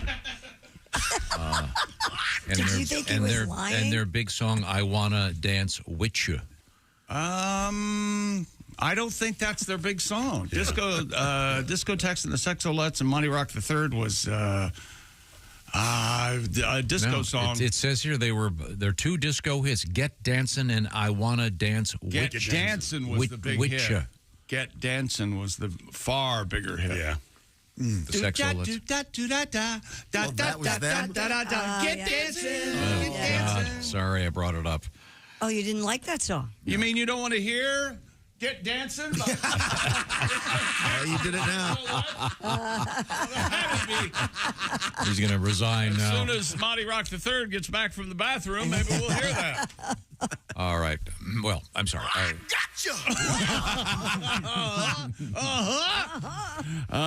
The Portland Pickles baseball team has become the first sports team to legally sell THC products at their game. Holy cow. The team announced an exclusive partnership with the company known as Cycling Frog, which sells THC-based seltzer drinks. And a frog on a bike is so funny. Their little body and their long legs pedaling.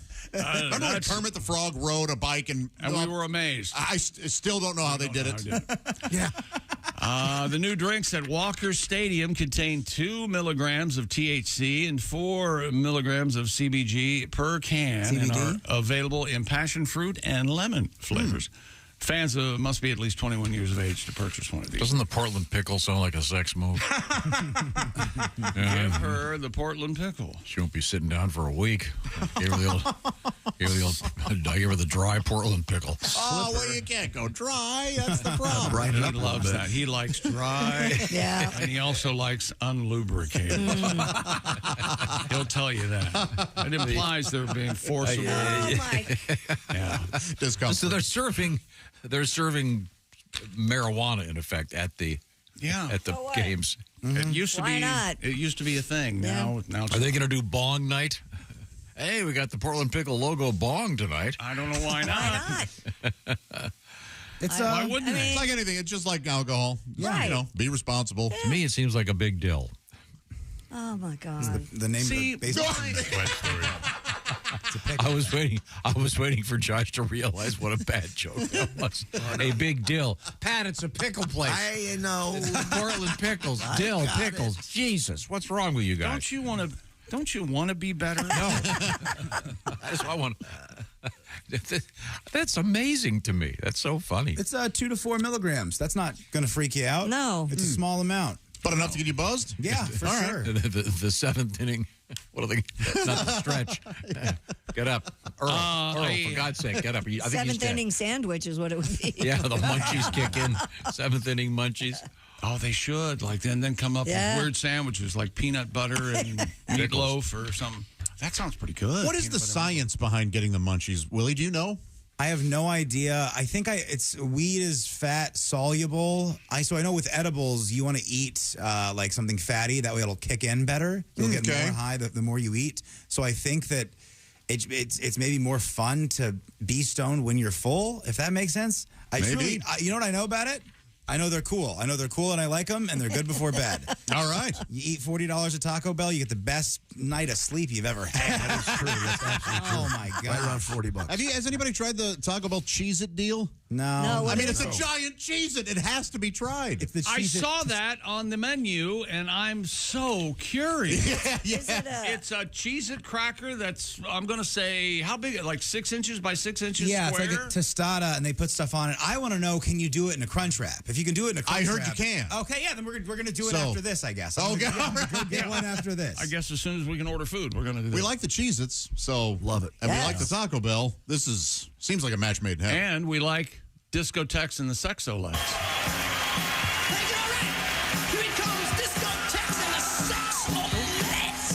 The Sexolettes. Da-da-da. Here it comes. I'd forgotten the intro.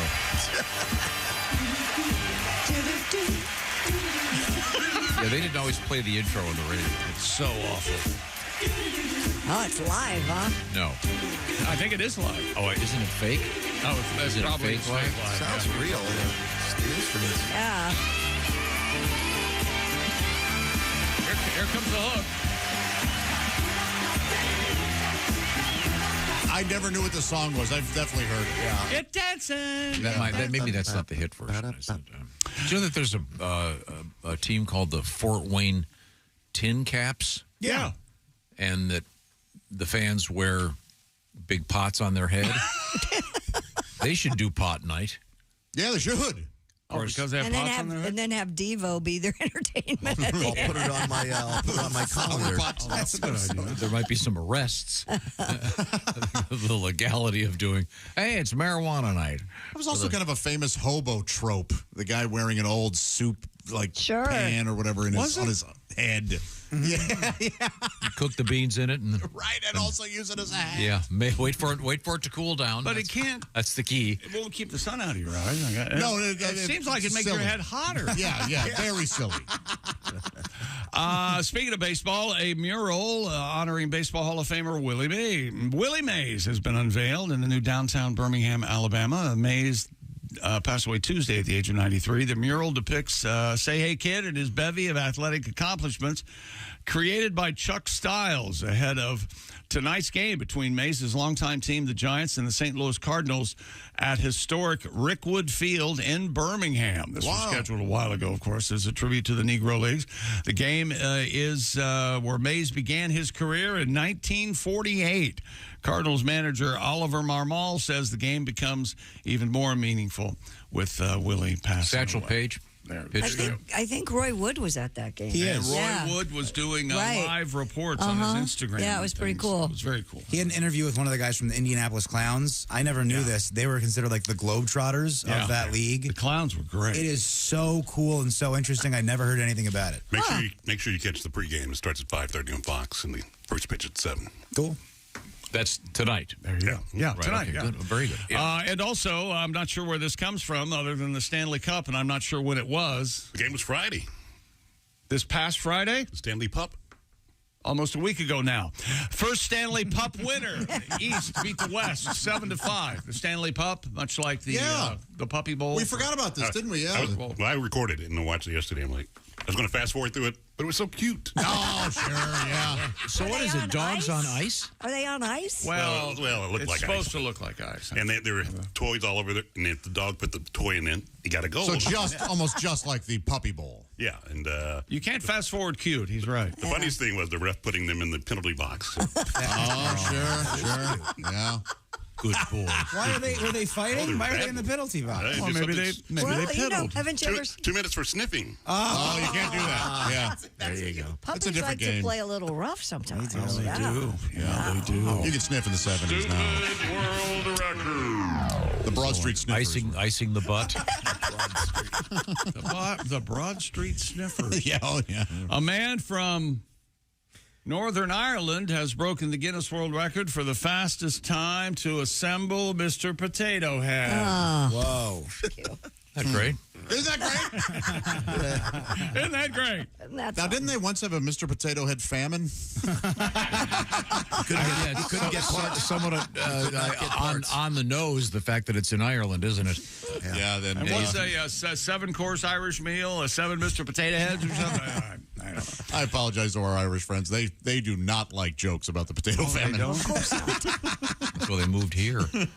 I wouldn't mind a potato famine as long as there wasn't a butter famine. I think that would be great. I had an Irish great uncle who baked potato every would get day? drunk and just go on and on about it.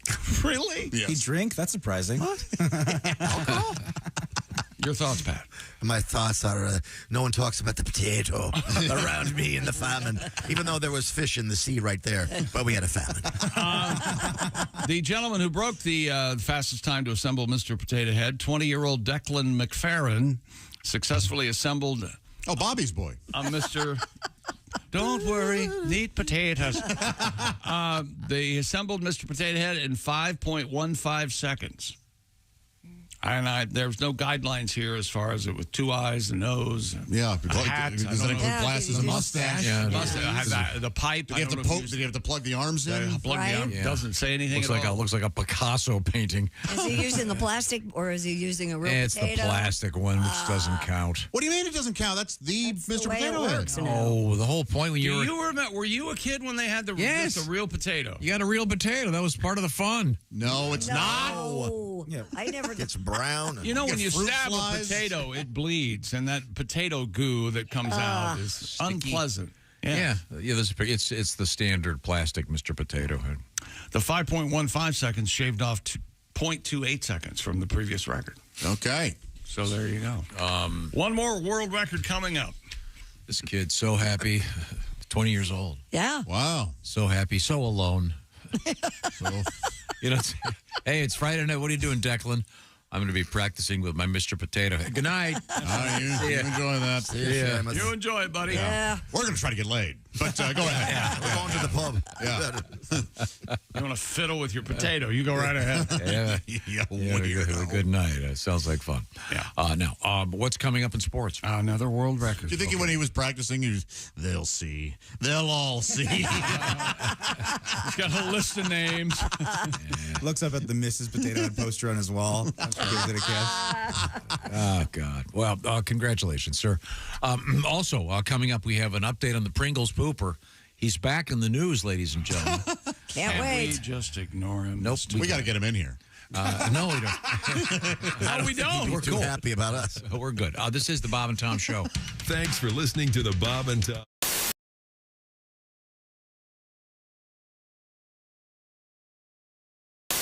I can't help but notice, sir, you're wearing extremely tight, what are those called? They are called Lycra Spandex Pursuit Pants. Now, is that a potato in the front there, or Tom? Glad to see you. No, I'm sorry. Looks like Jim and the twins are pretty cozy this morning, sir. Never hurts to advertise. Yeah, I guess it does. Oh, my God. Okay. Thank you very much, sir. He's smuggling topsoil for an offshore development project. Well, yeah, I always a White Castle. Really? Yeah. I was so drunk I thought I was in McDonald's. I ordered a quarter pounder. I got 500 hamburgers. You know what I'm trying to say to you? Help me. Okay, thank you. Pick a number between 1 and 50. We'll ask our guest. Then I'll just hit a random sound effect. We'll see if it fits the commercial. All right. 1 and 50, Clinton. Pick a number. 35. 35. That's Andy Moore Ford. 35. Here we go. Heavenly deals at Andy. There you go. You'll think you've died and gone to Pick another number, Clinton. Andy Moore Ford. 27. 27. Andy Moore Ford. Electrifying deals at Andy Moore Ford. Okay, pick another number. Go ahead, Clinton. Any number. 8. 8? Okay. Oh, Lord. Oh, dear. They have body shop. They have a body shop. That's a bad one Andy for Moore our Ford. commercial. Any other number. Go ahead. Pick one more. 19. That's our manager screaming at the fabulous deals you'll find. Where is that? At Andy Moore Ford. This is the Bob and Tom Show this morning. Man, I wish I'd lived here today's show. Me too. I wish I was here. You know, there's a reason I'd never heard of this band. Why? Because this guy had to have his penis cut off for publicity. You know, I prefer musicians who can actually make it on their skill, not on their lack of a dick. So, I knew you'd have I know how to make it in show business. That's what I said. Yikes. I know how to make it in show business. First we whip it out, and then we take a cleaver. How does he pee? Sitting down. Or all over the place. Yeah. That was the video. No, that's not true, Clem. How does he pee? Depends. Okay, never mind. Sorry I asked. Hard copy all of a sudden. This exclusive. Dogs die in the cargo hold? Occasionally. Occasionally. And then they just replace them with a dog that looks similar. They got a big dog farm for these things, man. All the airlines share the same dog farm. Dave, we need a Shih Tzu. Brown face, white feet. We need a Shih Tzu, gate C27. It's a number 8. Yeah. Bring us that number 8. Another newfie coming in on United. Try to take care of that. Yeah, he's stiffering aboard. Come on in. Okay. The big danger at this time of year is the heat. If they were down there, and if the plane is delayed on the tarmac for any reason, it can be a problem. Mm-hmm. So, that was just a story this week that came out. Do the right People thing. Drive your dog. warning folks that are flying their dogs about that. There you go. I ain't making this up. And if it's a small dog, like a little tiny little hand dog, Yeah, you can put it underneath your seat. no, just throw it out the window because those aren't real dogs. Those aren't real dogs. This is cool. I like doing radio. How can you change a dinosaur's name I don't know. Yeah, halfway through. Do you know halfway through? Do you know what the smallest dinosaur was? What? The clitoris. Very tiny. A little red, pinkish dinosaur. Well, congratulations. Wow. You finally got it on the air. Done it, haven't you? Congratulations. Way to go. See, all that filthy lunch talk, and now it's on the air. Are you happy now? Are you a big man saying clitoris? Is that it? See, I always thought the smallest one was the lick-a-lottopus, but apparently. Hi, this is Pat Godwin from the Bob and Tom Show. Thanks for watching this morning's show. To listen, just go to bobandtom.com, check out the list for a station near you, or stream the online radio station on our website and the Bob and Tom app. The Bob and Tom Show, on air, on app, and on demand.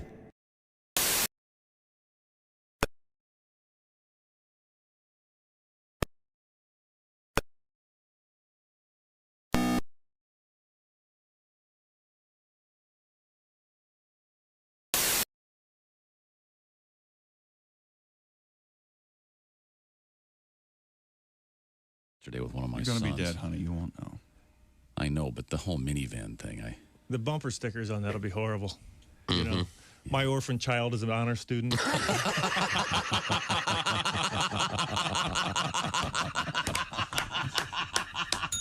Beautifully done.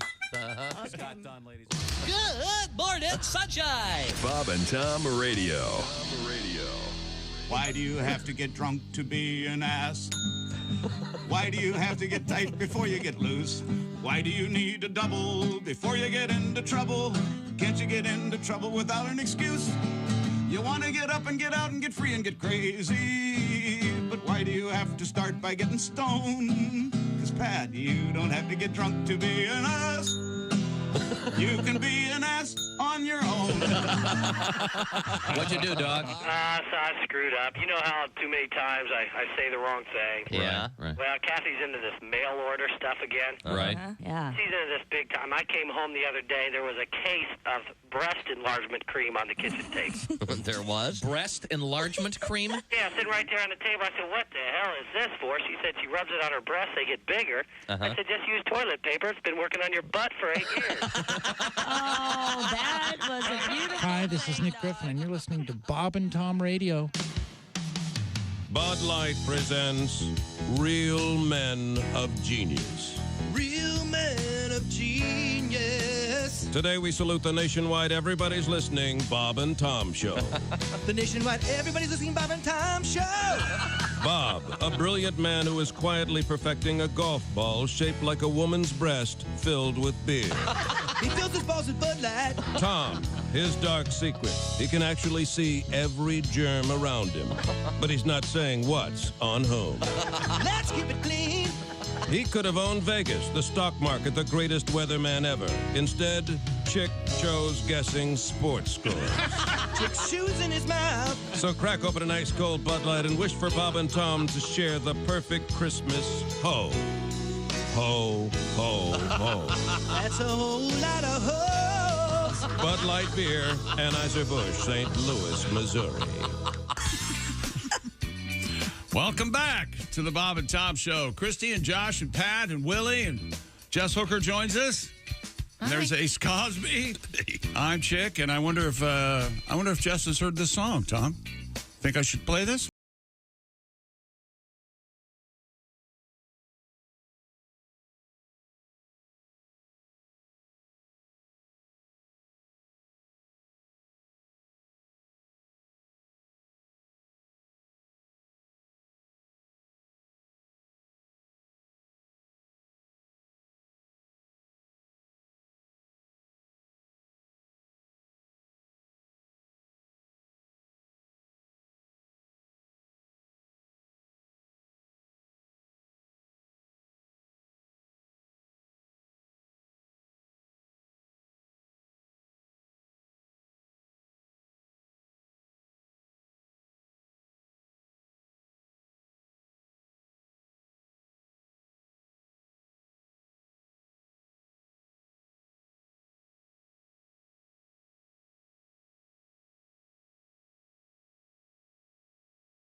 I'm not sure. This is kind of the against her will part. Oh, all right. Holding her down. I don't think he's holding her down. Oh, sorry. He's saying hold it. He's yelling at her to hold it. Yeah. You have an amazing ability to take any situation and make it so much worse. Every single time. Joe left us in 1982. Oh. Yeah. What? Yeah. Got held long enough. Stabbed by some self-defense. What you pulling out that purse now? Hold it. Oh, it looks shiny now. Oh, you hold this. She stabbed me. Well, me in the belly now. That's a nice tune. All right, look where we are in sports. World record. You can do the one from yesterday? Shut up. David Rush has broken the one from yesterday. I'm going to repeat what Josh said. So we're just going to do the previous show's day over. No, but there was an, what's the word I'm looking for? Epical event yesterday. What? Oh, the world record? I don't know what you're talking about. I really am having trouble remembering what it was. Do you guys remember? I'll give you a hint. Behind the back? I'll give you a hint. Oh, the behind the back. I'll give you a hint. Here we go. Oh, David Rush and Hollywood Hannon got back together. Remember? Remember that? I like when old friends see each other, but... Yeah, David Rush and Hollywood Hannon back together again. Okay. To set a new world record. Okay, I'm with her. Okay. Hollywood Nights. Oh, well, damn with faint praise. That's barely a Facebook post that two old friends are hanging out. Not even, yeah. David Rush broken the Guinness World Record title for the most alternate fist bumps in 30 seconds. I'm not exactly sure what this is. Are they just alternating hands? Their hands They're like just this? punching each other? Well, in effect. My brothers and I would play that. We would try to see how hard we could punch each other's fists. Oh, my God. Bloody knuckles. It was a game of inertia. Yeah. Oh, it was called Bloody Knuckles? Yeah, that's what we, Oh, okay. but Yeah. you We come down. That's how That's how we would we do did it the it. same. I love Yeah. regional differences, but kids still just want to kick each other's ass. No matter where you go. It can't be go unnoticed. Jess grew up in the streets, okay? Yeah.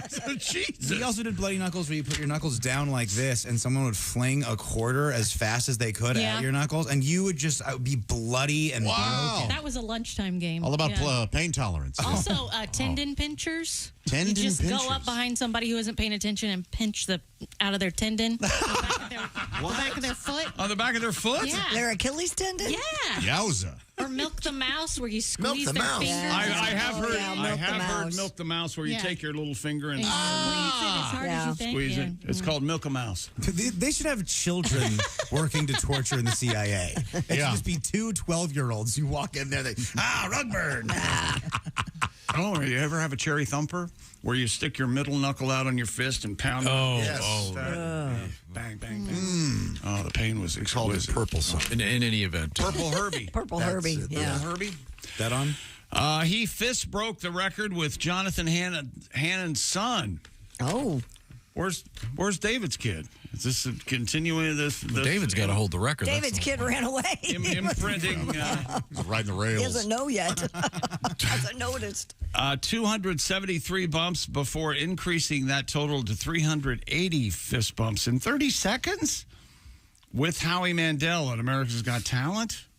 Who? What? He's broken the record several times. Oh. He says he first broke the record with Jonathan Hannon's son, and then he broke it again with Howie Mandel. Was it on America's Got Talent? I vaguely remember seeing that. Oh, okay. Or was it? Unfortunately, he didn't miss and hit Howie in the face. But well, it's kind of a bummer for the kid. This kid was in the Guinness Book of World Records, and hey, why are you don't want to, now you're doing it with the guy from Deal or No Deal instead of me? David then appeared on something, a podcast where his host suggested they try to break the record and ultimately got a run of 397 fist bumps. Since David already held the title, this is one of those records where they do it so it's not even, you can't even see the process, or it shouldn't count. They have to have cameras. It shouldn't count. If I wanted to see 300 fist bumps, I'd go to Buffalo Wild Wings. I'm going to watch this video. What are you talking about, bro?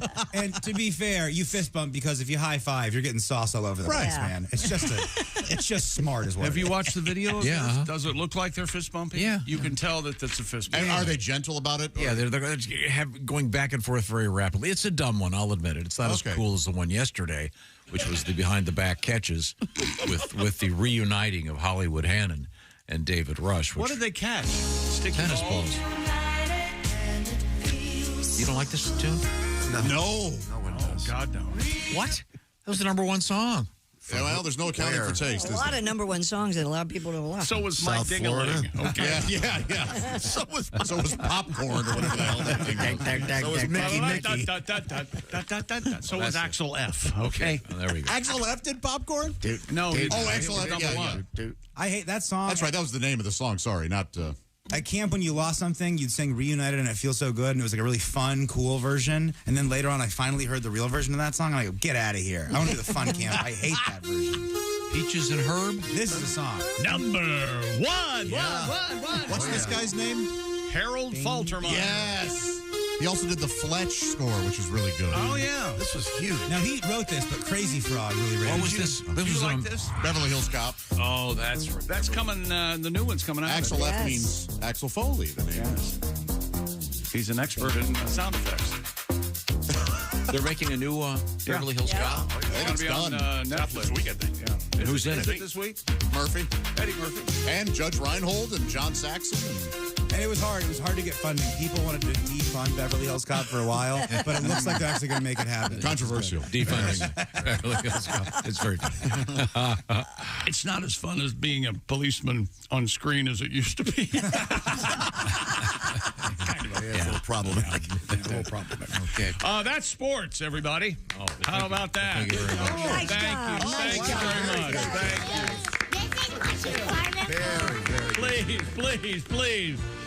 Wherever you go, whatever you do, don't forget. Here's Christy. Just give us the teaser, Christy. Okay, coming up, we have an update on our Pringles can guy in Ohio. We have an update on the fruit found at George Washington's Mount Vernon. That's cherries. And we have sex bots and edible robots coming up.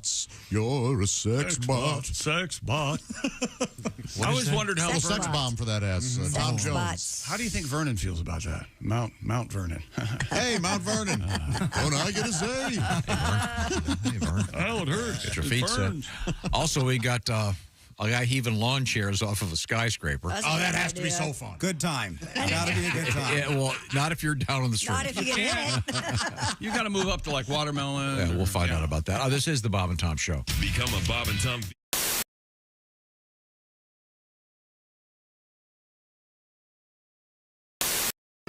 Well, the church burned down and no one knew what Pentecost Baptist was going to do. The brimstone got so dadgum hot it burned up a church bus in the parking lot. In a panic, the Reverend Dr. White called up an ex-member that hadn't lived right. He owned Joe's beer joint right across the fence. It's the same Joe's he'd preached against. He said, I don't really want to be a hypocrite. I got a Sunday school class about to have fits. We're all excited about Revival Week and been moved by the Spirit, so to speak. With all the souls we saved and money we spent, we thought God told us to sell that tent. I got a famous evangelist supposed to come. I've run out of chairs. Will you loan us some? Joe said, well, y'all can just use the whole dang place. Ain't nine on a jukebox, Amazing Grace. I ain't supposed to be open because of them blue laws, but we'll open tonight if it's all right with you. Preacher says, well, I reckon it'd be okay. The good Lord works in mysterious ways. Is going to talk about Joshua, Judges, and Ruth, and I reckon I could do it from the DJ booth. At the First Baptist Bar and Grill, it's the only church in the Bible Belt that smells like a whiskey still. When the sinners finish one more round, we'll have dinner on the ground and go inside and pray we don't get killed. The evangelist came with a well-dressed choir. They showed up around happy hour, looked around the joint, and didn't take it real well, said the white ministry has gone to hell. Ms. Mills that taught youth Sunday school and two deacons in the back room shooting pool were sharing the Lord with a Jim Beam rep who was teaching Ms. Mills some line dance steps. Reverend White was reading from the book of Luke to a tall drunk trucker about to puke, had John 3:16 memorized, trying to dry him out to get him baptized. The evangelist yelled about the lights and the beer, said, White, you can't save any souls in here. This place ain't nothing but a den of sin. Ain't the kind of place Baptists ought to be in. Preacher says, well, we don't really need y'all here. You didn't do a very good job last year. You only saved one sinner. That's Todd McGuire. He's a little sumbitch, set my church on fire. Joe's beer joint has done been revived. Only been here an hour and I done saved 5. Sure, it's got mirrors and a big dance floor, but I finally found the flock God called me for. They're at the First Baptist Bar and Grill. It's the only church in the Bible Belt that smells like a whiskey still. I'm trying to think, make sure I don't cuss in here, because usually in the show I do. Yeah. I know the lyrics. And here's always chill. Oh, yeah. And we're here every Sunday. We're living large. We're the only church with a covered charge. And if you don't like our doctrine and think we ain't devout, we'll have our bouncer throw your ass out of the First Baptist Bar and Grill. Oh, yeah. It does smell like barbecue sauce. There is barbecue sauce. Christy made us meatloaf. I'm terrified. We're celebrating Joe Day. Oh, wait a minute. Now we're being it's Meatloaf Day, evidently. Interrupted here. We have Christy's meatloaf has just been brought into the room. Bob. Bob's going to try some of When did you make this, Christy? 2 nights ago. 2 nights ago. Meatloaf is always best in the fridge after a couple. Are there any fillers in this? Any No, fillers? What's your recipe? Can you share your recipe? Yeah, I use ground chuck, some barbecue sauce, a little bit of Italian breadcrumbs, couple Is there of barbecue eggs. sauce on this? Mm-hmm. I wasn't listening. Barbecue sauce. And then So what's the verdict over there, Bob? Well, it's barbecue meatloaf. I put barbecue and syrup on the top. Is it good barbecued meatloaf? Or? Yeah, I've never had barbecue on my meatloaf before. Not bad? No, it's not bad at all. I don't like the. It's not bad at all. Yeah, My that's kid damning asked with for faint praise. I can't eat. I'm meat intolerant. Seriously, my kids don't eat a lot of seconds in my house, and this they is very good. This is really a new like. twist to a meatloaf. Yeah, I've never it's had kind it of this a way. sweet. What kind of barbecue sauce? Well, can we get this food show all over the Like we have Sweet things Baby to do. Ray? Or- Can we celebrate Joe Day again, Let's please? do that. No, don't feed it to me. Here. Eat it.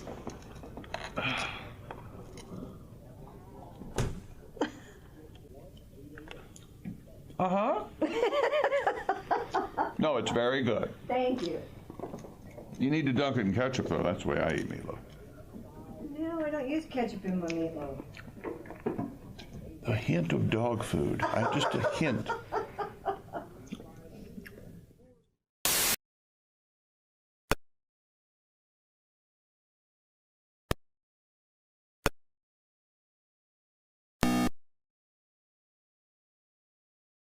Of some sort. Yeah, I work out a little bit. They have the whole thing where you get you pump weights and all that stuff. Yeah. You got to have that cardiovascular, man. Mm-hmm. I didn't have that cardiovascular. I was playing basketball the other day. They made me guard the worst dude on the other teams. It was a fat dude wearing thongs. Man. You know, standing on the court smoking a cigarette. You know I was in bad shape. And you couldn't keep up with I him. couldn't keep up with him. I got involved with that aerobics. Don't like aerobics, man. That's too much like sex. It is. Aerobics? Yeah, you sweat, muscles hurt, and then you got a woman up there telling you you're not doing it right.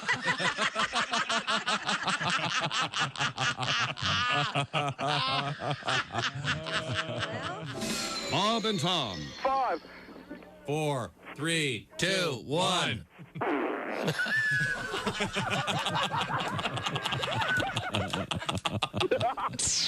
They put the F in professional. Morning laughter just might be the best medicine. If you want to turn your daddy parts orange, eat some Cheetos and watch some porn. Bob and Tom Radio, 24/7. Why do people pick their nose and what's that stuff between your toes? And why can't men wear pantyhose? I don't know. Why do we drool whenever we sleep? Do shepherds really mate with sheep? And if I had the chance, could I do Bo Peep? I don't know. I don't know. I don't know. If I did, I'd tell you so. But I don't, so away I'll go. Don't ask me. I don't know. Oh, right in there. Okay. Anticipation. What's underneath your overalls, and where do we go when nature calls? And why do cats cough up fur balls? I don't know. Why does father always know best? Does Larry Bird sleep in a nest? And how do you study for a pregnancy test? I don't know. Where does a circle end or start? And why won't meatloaf fall apart? And if I pulled your finger, would you have to? Well, let's not go there. Don't ask me. I don't know. Okay.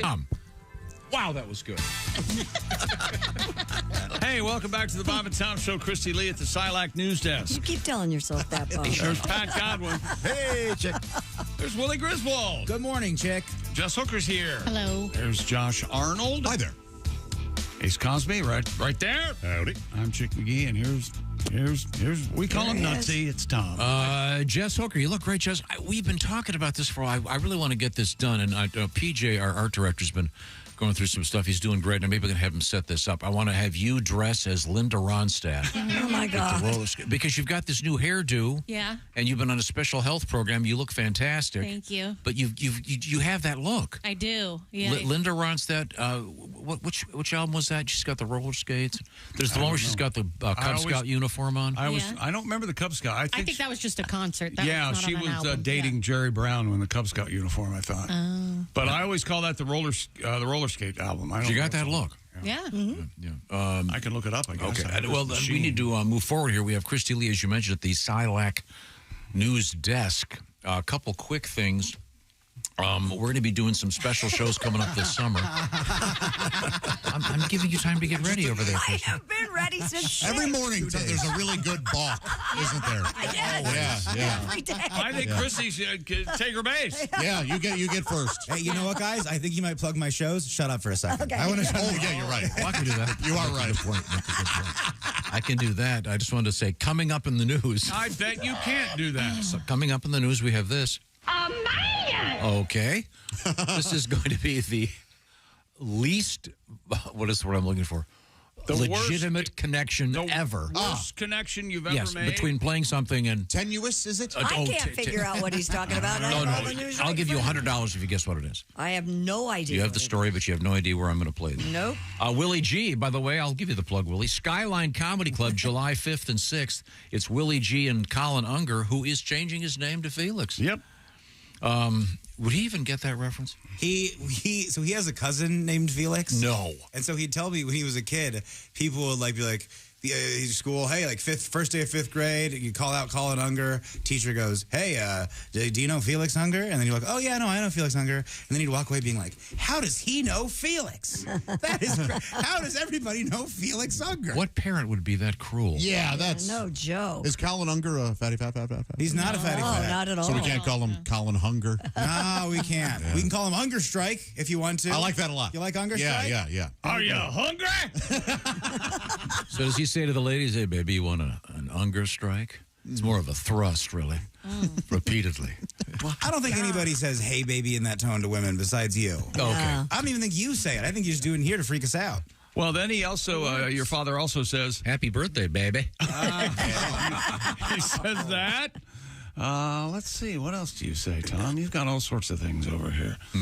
That's the only one I can find. Okay, that's okay. Okay, Christy, go. Right, go ahead. We're ready. Start. Feel free. Begin. Begin. That Ohio attorney who was disciplined for pooping in a Pringles can. Oh, come on. You know, if that's against the law, I'm moving to Canada. I don't want. If that's wrong, I don't want to be right. Yeah. Well, he's had his law license reinstated. November of 2021, you'll recall surveillance cameras recorded criminal defense attorney Jack Blakesley dropping a poop-filled Pringles can into the parking lot of a crime victim advocacy center. Damn it, Jack. During the disciplinary process, Mr. Blakesley claimed he had pulled the quote-unquote prank at least 10 times that year. The Columbus Dispatch reports the license has since been reinstated after he finished serving his 6th-month sanction imposed by the Ohio Supreme Court. I mean, think about it. The Supreme Court of Ohio, distinguished jurists had to it's Ohio. make a judgment on a guy for first of all, how do you poop in a Pringles can? Do you poop on the floor and then scoop it up? Or No, I think you go right into it. Yeah, careful. It's got a wide enough mouth. You aim that, you hover, and I think it would be. You would be surprised how easy it would be. I think you can press it against your. Absolutely. Yeah. But again, this guy's a distinguished jurist himself, and he's pooping in Pringles can more than once. Yeah, and 10 then times heaving he them on. said. I think you're confused about the process. It's not like putting toothpaste into a tube. I think it's Right. It fits. A much easier process. Goes right in. But to me, it's so outrageous the fact that our court system had to deal with this. I like it. I want a defense attorney who's going to throw poop at people who are suing me. Really? Yeah. Yes. Yeah, I want a badass. If he don't defecate, you must reinstate. I was sad that he dropped the accent that second. Yeah. That could have been a lot of fun for everybody. Yeah, English on it. Should have stuck with it. They say if he does it again,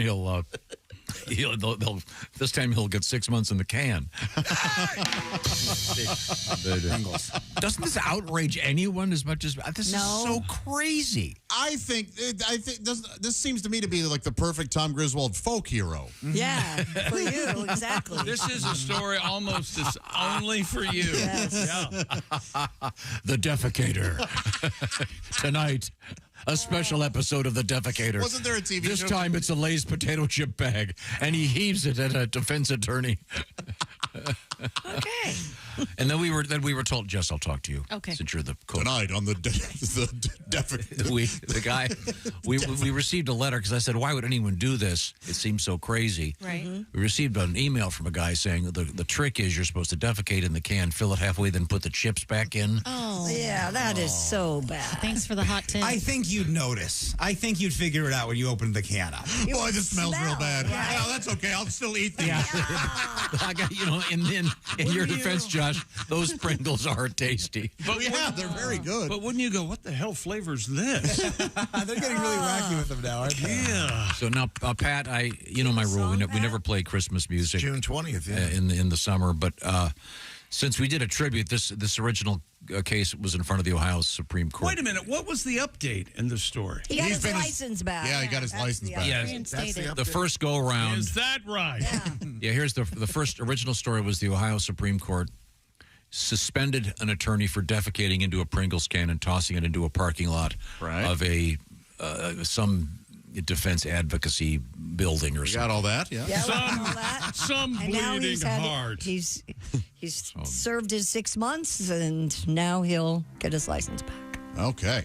I will do it, but I tell you what, first I'll do my impression of Michael McDonald knocking on doors trying to find his birth family. Oh, there we go. Oh, good.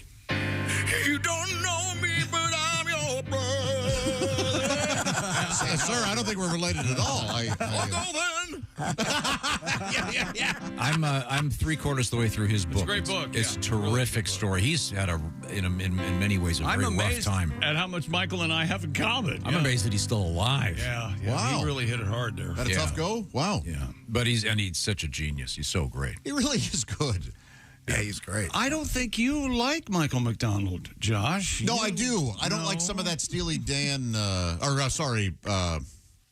Doobie Brothers. As much as I like the older Doobie Brothers. I believe you said that his changed it. ham-fisted keyboard playing on was like wearing shoes on his hands. Is what you said. Yes. It sounds just like it. That is a rare, but when it kicks in, You don't it's like good. the intro to Real Love, which is brilliant. It's not brilliant. It's noise. No, it's not. You can't do anything with it. You just have to suffer through it until it starts. I can't find it. I can do my impression of it. Her, he,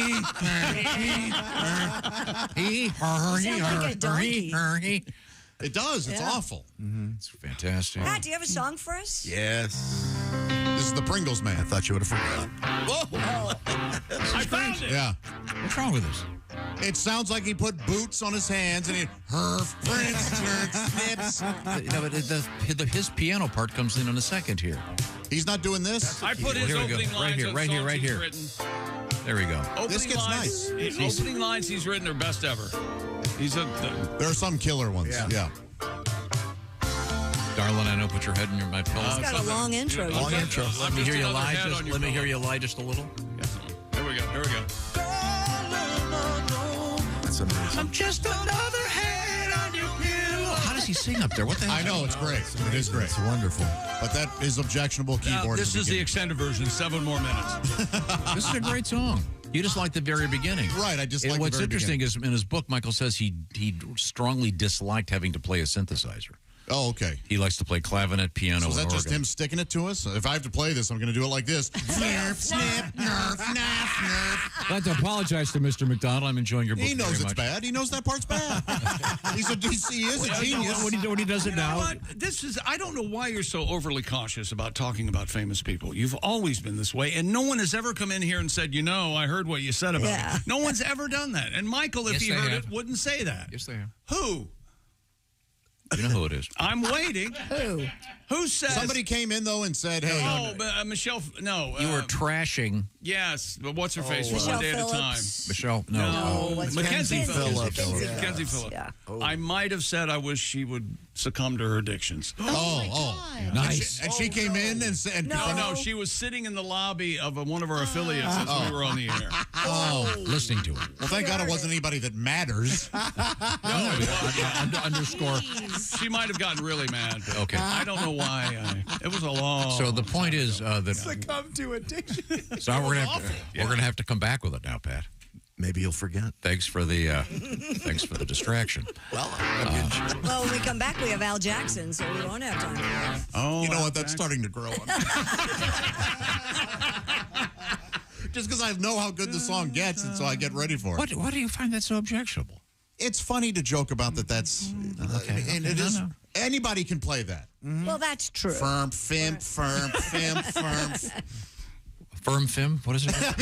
It's just... You know, the best way to listen to Real Love is on your Raycon Everyday Earbuds that have now been updated. That's right. Raycon's upgraded earbuds. You also get active noise cancellation, gel tips with ergonomic design for that perfect fit, and multi-point connectivity that lets you pair with two devices at once. Plus, quick charge function, and Raycons, of course, are weatherproof. And we received our Raycon upgrades of the everyday earbuds. Christy got the blush violet. I got the forest green. Tom got the royal blue because he's king. She took them. And, did she take them? She's got them. Yeah. Oh, babe's got them? No Your getting baby? that now. Yeah. And Josh got the classic black, perfect for evening wear. No, Tom's girlfriend took mine, too. No. Son of a gun. She's greedy. She cuts a wide swath, doesn't she? She wants all the year. Go to buyraycon.com/Tom today to get 15% the already swell Raycon price plus free shipping. That's 15% off and free shipping at buyraycon.com/Tom. That's buyraycon.com/Tom. Did I ever say I was sorry for that, Mackenzie Phillips? I am sorry for saying that. Don't you hate that? You just try to say something crazy just to be crazy. I was trying to be, I know, yeah. Well, you're forgiven. Thank you. As Michael would say, what a fool believes, he sees, is what Josh just said. Coming up, we'll talk with comedian Al Jackson. This is the Bob and Tom Show. Hey, Chick, you've heard about this thing called an annuity? Sure.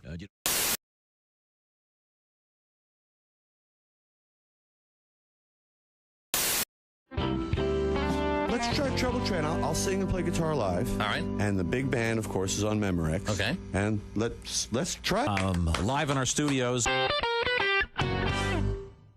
It was the best day I've ever had in my house. Hey, it really was. Can't beat those. The day my house turned into a sports bar. Yeah. Oh, man. See, girls, women, every guy's dream. Women can't understand that. You know, your best day. Well, shouldn't that have been our wedding? No, not at all. No, it was the Giants lost to the 49ers. Lost in overtime. It was the greatest. Yeah, that weekend you had to go to your mom's house and got stuck there for an extra 4 days. Yeah,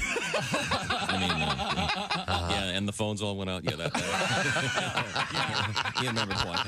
Yeah. And the computer went down. Yeah, phones went out. We weren't able to communicate. Postal workers were on strike. That's Remember right. that? Oh, yeah. Finally got to catch up on some DVD watching. We're out of touch for 8 days. Remember that? Yeah. Oh, wow. Yeah. You came back and I'd spray painted the word hallelujah across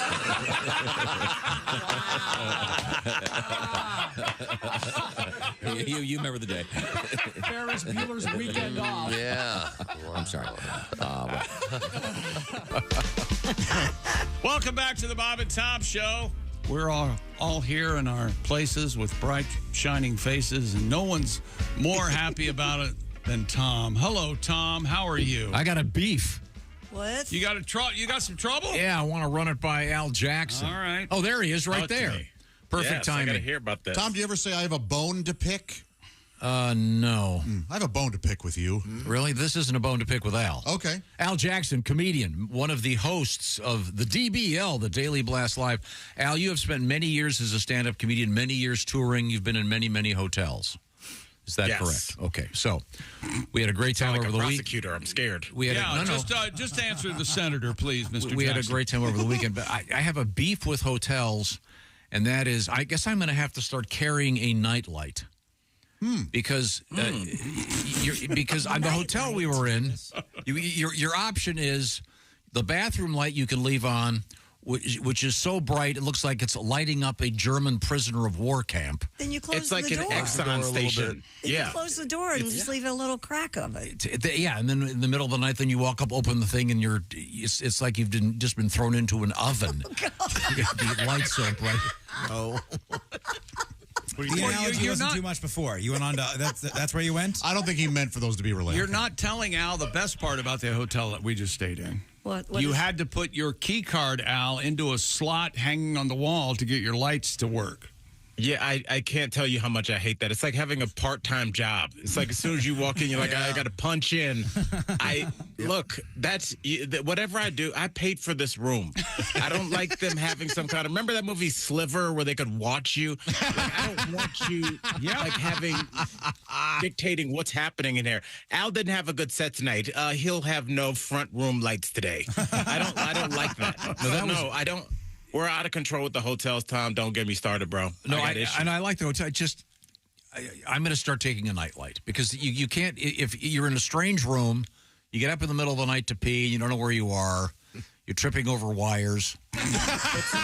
Some people don't have wires. So your solution is to bring more electronics into the mix? No, because I had my phone charging and I had it on like this 8-foot cord, and so I leave the bed, all of a sudden I feel this thing on my leg, and then of course my phone goes flying. You thought it was a snake, didn't you? That was me.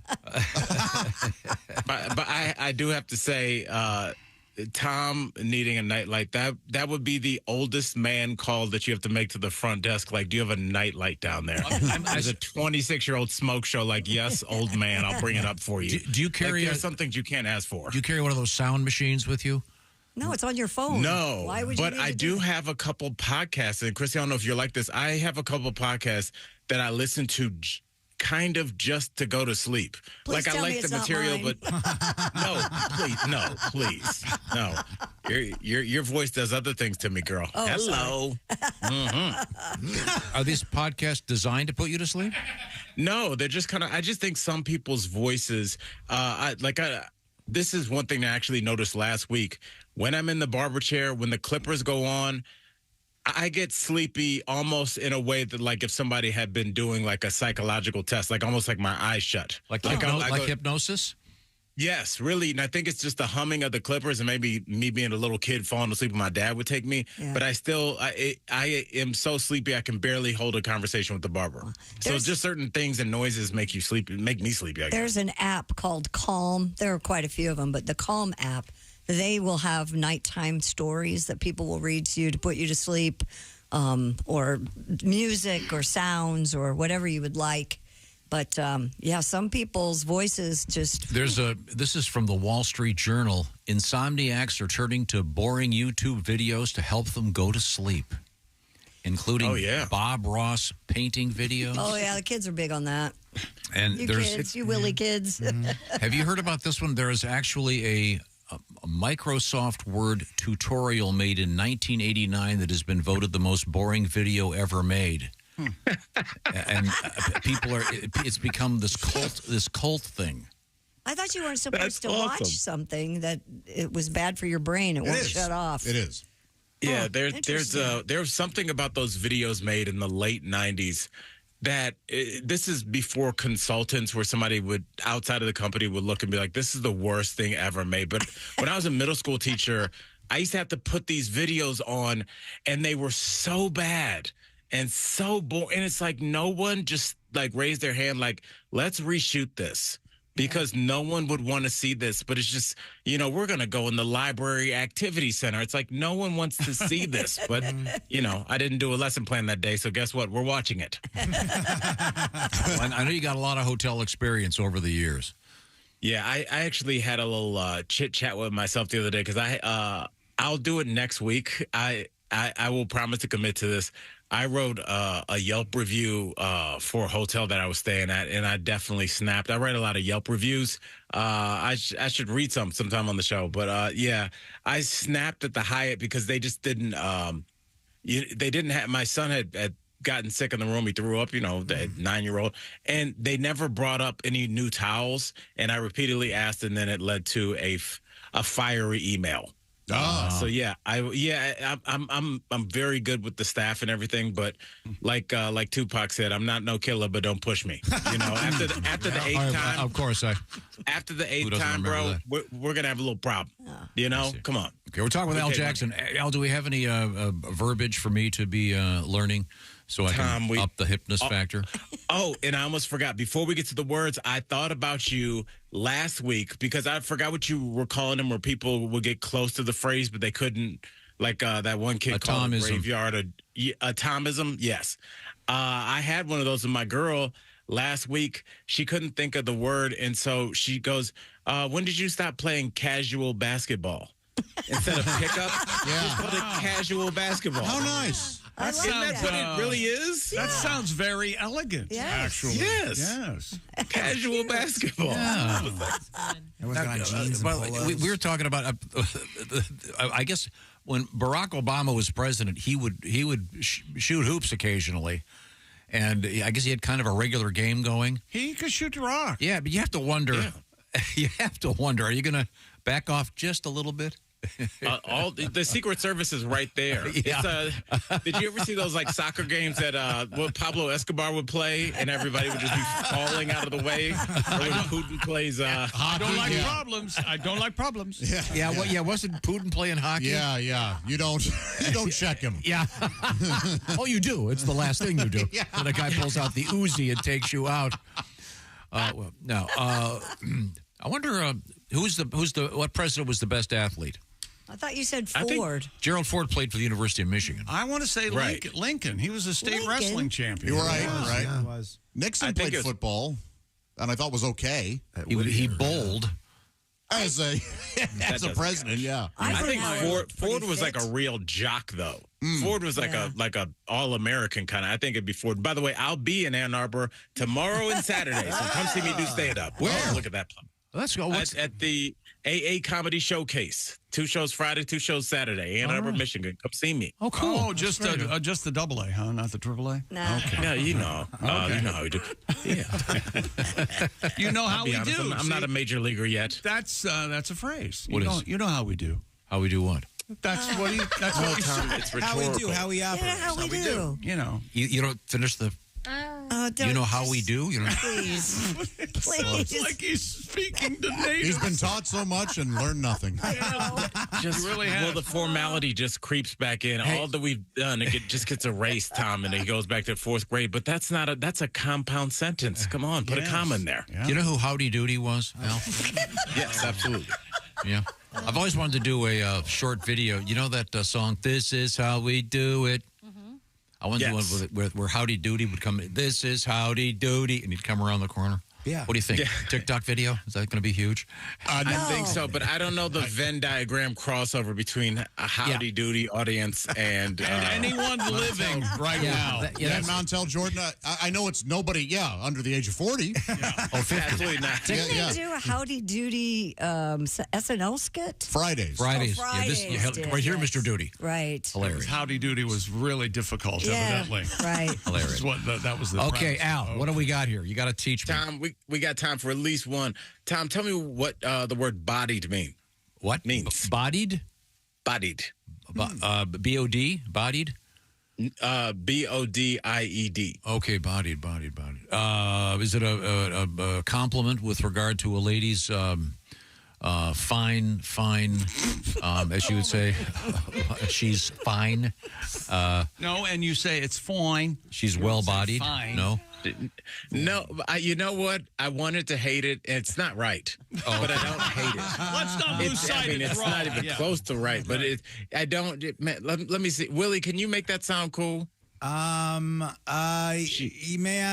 we did the show last week in Iowa. Josh got on stage. He was worried he wasn't going to have a good set. Dude, he bodied it. He absolutely bodied it. Is that within the realm of possibility, Al? That is absolutely it. Okay. Really? That's yeah. So he yeah, slay. just It's like a sleigh thing. He killed it. Yeah, he killed it. Or Willie, I've also used it in terms of you jockeying for position and almost necessary to you saying it. You have to get somebody out of there. Mm-hmm. So it's like Willie was supposed to MC the Christmas party, but I told Tom he did it 2 years in a row. I'm sorry, I had to body him out of there. I wanted to do it. Oh. So it's more like you had to get somebody out of the way, but the way Willie did it, I would absolutely use it in that context too. Like you could body a set. It's to do something well, but also to kind of push somebody out to take what they have. So you could body Caitlin Clark out of her ability to shoot the ball by slamming her onto the ground, which is what we're witnessing in the W. Hey, look, I'm sorry. I'm an old school hoops fan. This reminds me of late 80s, early 90s basketball before everybody was friends. I think that there's a period of time, and if you're a certain age, like most of the people listening or on this radio show, you remember that there was a time where players didn't hug each other after the game. No. And they're not and I think now that we have been living in that for 20 years, and after you see these guys do commercials together, you're just like, why is mommy mad at daddy? Like, there used to be a time where, like, Dr. J and Larry Bird got into a fist fight. Yeah. I mean, a fight. And it's because they are such intense competitors, and we have to remember, like, they're not friends. I mean, we're doing this for interaction, but to get to that level that those women are at, like, they're fiery. Yeah, so I think it's a good thing. There's a good cop, bad cop thing. Tom, yeah, you remember and when, it gets your teammates involved. Like, are you going to get my back? Like, well, you and Willie were talking about it earlier about Larry Bird and Larry and Michael hated Larry and Magic hated each other at first. And do you remember the Jordan rules when the Bulls would play the Pistons? And Chuck Daly said if Michael goes to the basket, he goes down hard. God. And do not let him get in the air. So that's kind of cool, the WNBA. And like I said before, it's kind of getting like that professional wrestling, good guy, bad guy thing going. So, hey. Right. But whatever gets people looking, I mean, if you think about the fact that we're talking about the WNBA right now. Right. If somebody told you that last year, you would have laughed in my face. You got to get people to look. The NBA was tanking until Bird and Magic came in the early 80s and saved it. And I really look at this situation reminds me so much of that exact thing. As somebody that loves hoops, I love it. I don't think you're old enough to remember this, but the NBA championship games were on tape delay. When the Lakers played the Knicks in the early 70s. Because of the language? Because the Lakers would be playing at 10:30 Eastern in L.A., or there wasn't live NBA basketball. And now the world we live in. The game wasn't popular either. Yeah, it wasn't very popular. Now the world we live in, the WNBA draft was live in prime time. Yeah, it's a different world. Al, we have time for one more word. Al Jackson is our guest. Al is going to be the featured performer, but he's going to be the headliner tomorrow at the Something Club in Ann Arbor, Michigan. It's AA for Ann Arbor. Okay, it's not a meeting. It's a club. The fans are going to get there, and it's just going to be beaten downstairs with sitting in a circle with a cup of coffee. Like, sit down. They're going to go, hi, Al. Al. Told you to come. Hi, everybody. I'm Al. Yeah. Hi, Al. So I'll be at the Ann Arbor Comedy Showcase in Ann Arbor, Michigan, tomorrow and Saturday. So come out and see me. Get tickets. Let's try and sell it out in Michigan. I love going back to one of my favorite cities and one of my favorite states. So shout out. No, this is my last word. Did you hear that, Tom? Shout out. There we go. What does Al mean when he says, so shout out? Say hello. I love this word. Okay. Tom, what would you use the phrase whole meal? Whole meal? Yes. W. Oh, okay. Oh, yeah, of course. Now, wait a minute. So we're not talking. We don't kink shame here. Yeah. I'll have a whole meal every now and then. You know what I'm talking about. Is it like is it the same meaning as meaning the entire thing, the like the whole enchilada? Yeah, that's what I was looking for. That's the word. The whole enchilada. Like she's got her package. She's got everything. She's got the whole meal. No, Tom, I was ready to make fun of you, and again, walk-off home run. That was it. Josh definitely lobbed it up, and you put it over the net, man. Yes, exactly. Yeah, I was trying to think of whole enchilada. I couldn't get the. Yeah, she's the whole. Whole enchilada hasn't been used since 1973, but Josh brought it back, and I will take whole enchilada even over whole meal. Because I would stand out if Josh was like, I met this girl, she's a whole enchilada. I'd be like, she must be fine. She's got to be fine. But that's it. Have you heard full meal deal too? Like, no. I've heard that what before. Does that entail? The same thing, whole meal. Oh, she's a full meal deal. That sounds like a promotion at Hardee's. Probably is. It's if you think about it, all food, they're a snack. Food and sexuality cross over so much. Mm-hmm. Yep. Food and sexuality crossover. Yeah, even though I don't like sex with food, I think that's amateurish and ridiculous. You've taken chocolate syrup and put it on a lady's breast. I'm with Al, and I hate room service, and I would never eat in bed. Of course you would. You can go down to a nice restaurant, have coffee right there. You are as fun as a crutch. You know that? No. Good Lord. You like eating? I don't want why there's a sauce in the bed now. She's sticky. I got to get up and waste a rag. Worth it. It's worth it. I can't eat with my legs thrust forward, Al. I have to have my feet in the ground. There's a lot of stuff you can't do with your legs thrust forward. I can tell you that. Plus, she's complaining because the ravioli is too hot. Sexy, baby. Maybe I used the wrong foods. If you're in Michigan tomorrow, in the Lower Peninsula at least, you can't be more than 5 hours away from seeing Al Jackson at the AA Club, whatever it's called. Ann Arbor Michigan. Showcase. Okay, Al, thanks very much. You can't call it the AA Club. Thank you. It's a different thing. I love you. Sorry. See you guys. See you, man. Thank you very much. Comedian Al Jackson from the Daily Blast Live. Right now, we have declared this the grilling season. It's official. Today's what, the first day of summer or something? What is today? Today is the summer solstice. Solstice? Okay, good. That means the griddle season is officially here. Thursday. Get the Weber Slate rust-resistant griddle. Ladies and gentlemen, this has a carbon steel cooktop. Safe for metal tools. That's handy. And it's also pre-seasoned, ready to cook right out of the box. It's the griddle that stays ready, and it is from Weber. Did I mention that it stays ready and not rusty? That's the beauty of this baby. This griddle heats evenly edge to edge, reaching up to a staggering 500 degrees. Check out the Weber Works Prep Set also. You can cook all your stuff there. You can store your cooking tools is what I meant to say, right there, and all your spices, et cetera, et cetera. And you'll have plenty of food and plenty of fans when you're using all these great products from Weber. Get fired up. The Weber Slate rust-resistant griddle.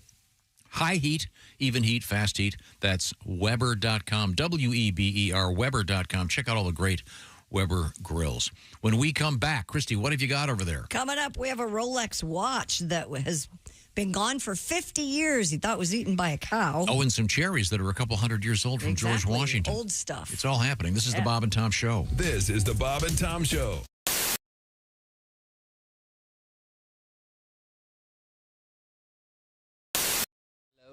Let's see, that's Bob. I'm Tom. Chick McGee's over there at the Quality Drivers Sports Desk. Christy Lee, future truck driver. That's me, baby. I'm going to be driving the big rigs. We're going to get Christy over to Quality Drivers and learn how to drive the big rigs. Comedian Justin Willman has joined us in the studio. Hello. You may have seen him on Ellen. You may have been at the White House when he was there. It's amazing. He's here in the studio. I was being dragged out of the White House when he was there. Were you wearing a cape? I wasn't supposed to be there. I was not. Did you ever buy a cape? You ever had? Did you ever? You got to have a cape. Oh man, No cape. It's How about a little top? on the nose for me. Like Top hat? A top hat. I do own some top hats, Okay. but I'm trying to help shed Magic that, wand? Do you have a shed magic that wand? image. Magic wand? I don't have a magic wand. The tuxedo and the cape is traditional. Those are the. I thought they required accoutrement for a musician. Magician. And that too. and a musician as well. But I had that phase. We were talking about Lance Burton off the air. I had that Lance Burton phase where I would put that tuxedo on and make doves appear. But there's something about like when you're 14 and owning a tuxedo that just doesn't seem right. You have to take care of the doves too. And the doves, yeah. A lot of work when you're 14. You know what doves eat? Dove chow. Dove chow. Purina Dove chow. Purina Dove chow. I'm sure they do. I'm sure they make it. Now, you were a longtime host on television of Cupcake Wars. Which is now on Netflix. It is. It is. The war rages on now. Yeah. 9 years of production on the Food Network. 9 years. Wow. That might be America's longest war. But you're a very slender man, so you never ate a cupcake. Diabetes won the war, sadly, in the end. Now, it's my understanding we're going to try to do another magic trick on the radio. That is, your understanding is correct. Since we don't know what you're going to do. Is this the kind we can do? I thought this would be interesting for the listeners. This is a lucky die I have. I'll show, and we're filming this, so if they wanted to watch it later on the It's a pretty big die. they could. 1 through 6. Do you want to hand that to Bob down there? To me? Oh, all right. Let me tell you. There's something strange about this. Is that feel weird, Chick? No, not at all, actually. This feels like a regular die. So, Bob, think of a number from 1 to 6. Don't say it, but turn it so that number's up, and then put your hand on the die. Okay. And tell me when you got a number that you like. My hand in there. My hand is on the die. Hands on the die, right? Okay. So it's a number from 1 to 6. I want you just to say 1, 2, 3, 4, 5, 6, monotone. And then we'll see if I can pick it up in your voice. Maybe the listeners will hear it as well. Just a tell, if you will. Okay. 1, 2, 3, 4, 5, 6. Wow, it was subtle. It was subtle. I'm going to say, because, I mean, that was funny, but I think the number you sped through was 2. I think it was 2. Is it 2? It's 2. It is 2. Okay. Because he went 1, 2, 3, 4, 5, 6, which is kind of a misdirect. Now, maybe that was... Warlock! He's a warlock. Okay, how the hell that happened? How did he do that? You could try it again, but it gets harder every time because you get very self-aware of your voice. That's a good trick. That's a nice trick. It's it's a little psychological. Here, you do it with Chick? That's a gorgeous piece. That's a gorgeous piece of business. Wow, gorgeous. Now, what do I do? What do I do? I'm going to look away. Think of a number from 1 to 6. Turn it so that number's up. Put your hand on it. Okay. Christy's watching me. Put my hand. Right now. She's on to me. She's like, "Where? Okay, no cheating. Got my hand in a mirror. I'm not cheating. Your hands on it. My hands on it, baby. Okay, I'm going to turn your way now. Is that all right? Okay. Go. Now you have to say 1 through 6. Go 1, 2, 3, 4, 5, 6. 1, 2, 3, 4, 5, 6. Oh gosh. Okay. See, that was your radio voice was very good. Go backwards. 6, 5, 4, 3, 2, 1. 5. Is it 5? I felt something with 5. Please tell me it's 5. It'd be embarrassing if it's not. Zoom in. It's 5. Okay, that's the greatest trick I've ever seen. We're hanging out with... He's God. That's who that is. We're hanging out with Justin You're Millman. God. We're doing... Hi, everybody. Christy Lee from the Bob and Tom Show. Miss some of the show? Become a Bob and Tom VIP and subscribe to the audio and video podcasts. The Bob and Tom Show, on air, on app, and on demand.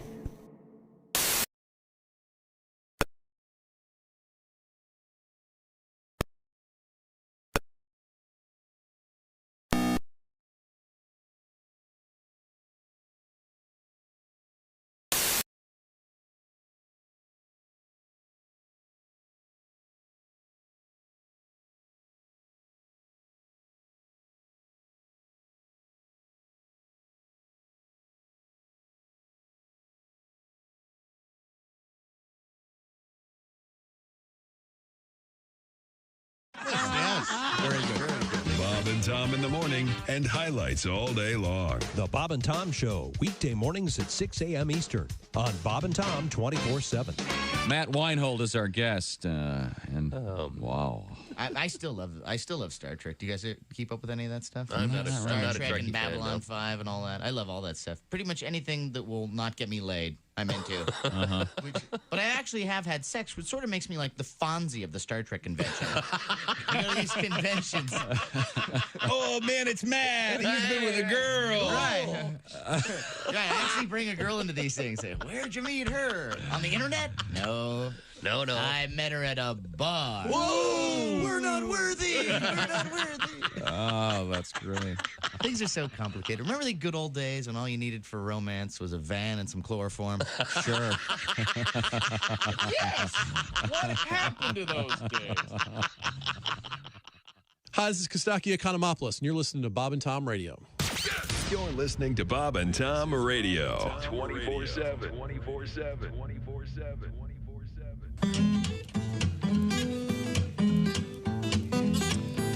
Go bowling, go bowling, go bowling, go bowling, ba-da-da-da-da-da-da.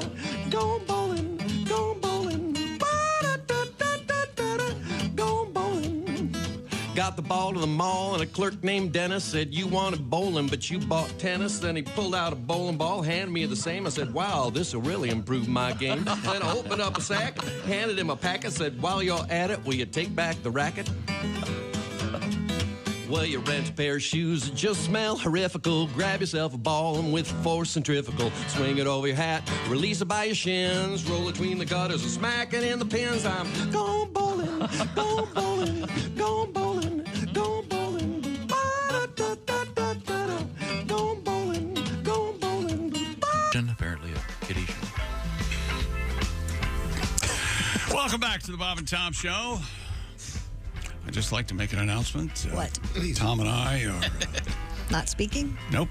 Other way. We're in love. Oh, how about that? Nice. We just came out of the bathroom together. Yeah. And I don't know who did who first, but it was fabulous. We were cleaning it. There was I don't mind stuff like that. I saw the rubber gloves. So. Yeah, he came up. I said, just a paper towel, and he was just had two. No, not just the one rubber glove. There was a pond of urine in the men's room. It was a lot. It was a lot. Really yellow. Who the hell is peeing on the floor? I don't. But I don't think. I don't understand how. I don't know if it was me or not. Every man in here is an adult. It wasn't Wait a splattered. minute. It wasn't. You're supposed to be It an was adult. a pond. It wasn't splattered. Yeah, it was really pooled up. It was a lot. It was weird. Did I was you get skipping rocks on distracted it. in there? Yeah. I can't imagine it was me, but maybe it was. I can't say for sure. I don't check and see where I pee. I just go in there. If I have the door shut, anywhere's fair game. Really? Yeah. A bathroom is a bathroom. That's exactly right. I went down. It's all pipes. I went down Is to there the a other drain in building. the middle of the floor? I went down to the other building. There should be. I got a glove. Yeah. Where did you get a rubber glove? He went back to the janitor's closet. By the way, the lights still don't work in there. Yeah, I never We have go to in. requisition Hang on a Chicago to second. get a Hang light on a bulb. second. How do you two know the lights don't work in the janitor's glove? Oh, no. What are you guys humping there? Is that what you do? We're the only ones that care about this place being clean. Oh. Yeah, that's where all the true. cleaning Nice stuff save. is. Chick, you have been mentioning how much you would like to get a sex doll, one of those old-fashioned blow-up dolls. Right. You're always talking about that. And would like to fill it with helium. Yes. Put a note on it and send it off into space And and see what happens. Listen to this, everybody. Chad writes in, longtime listener, long-suffering gay listener. Oh, Which okay. means he kisses men. What? Yeah. Okay. That a boy, Chad. Get out there and French guys. Kiss man. Yes. I love French guys. Join me and Tom. Yeah. Well, he says he's quite the prankster. And, Oh, gosh. a couple years ago, Chad says, I filled a very cheaply made female sex doll with helium. I then used fishing line to tie it to a coworker's car. And what he did was he placed it under the car. So when this coworker came out, he didn't see that the doll was Sure. there. So he drove off, and as he's driving, Here comes. the sex doll flying above his car as he's And driving. if you're looking out the back window, you don't can't see the it. fishing line. No. Hilarious. As the next day, he was absolutely furious. Per his account, he got pulled over by police. That's a gorgeous trick. He had to cut it down, place it in his car, and drive the rest of the way home with the sex doll in his back seat. He had to pick up his son Oh my God. and explain all of this to his wife when he got home. These gay pranksters. Now, Chad says he has never owned up to it. He's never he just fessed up did. that he just did Don't it. give his name. So I will not tell you that was Chad Boswell out of Montana. Boca Raton. Boca Raton, Montana. The lesser. Yeah. It's for like sure. London, Canada. That's a great prank. That's a great Christy prank. Lee is at the Silac Insurance News Desk. What's happening over there? Well, police in New York City have arrested a man from Florida for allegedly throwing lawn chairs off a high-rise building. According to the New York Post, the 33-year-old Gene Oliver was seen tossing the chairs off the 20-story office building in Midtown Manhattan. Nice. He also hurled several plank-like objects down onto the busy street below, Could have killed somebody. with a passing motorcyclist nearly getting hit. Give Why this are you guy being the so chair. boring about this? Turn on some Morgan Wallen, put on your Bobby Knight sweater, go to work. dude. Yeah. Have some Two of fun your out classic there. chair throwers. Yeah. Nice. Law enforcement sources said the man had apparently visited the Consulate General of Haiti inside the building, complaining about housing before he had his outburst. The 33-year-old was charged with burglary, reckless endangerment, criminal mischief, and criminal trespass. I thought it was a fun thing. He was mad. Yeah, he was Protest. He's a political prisoner or something? What the hell?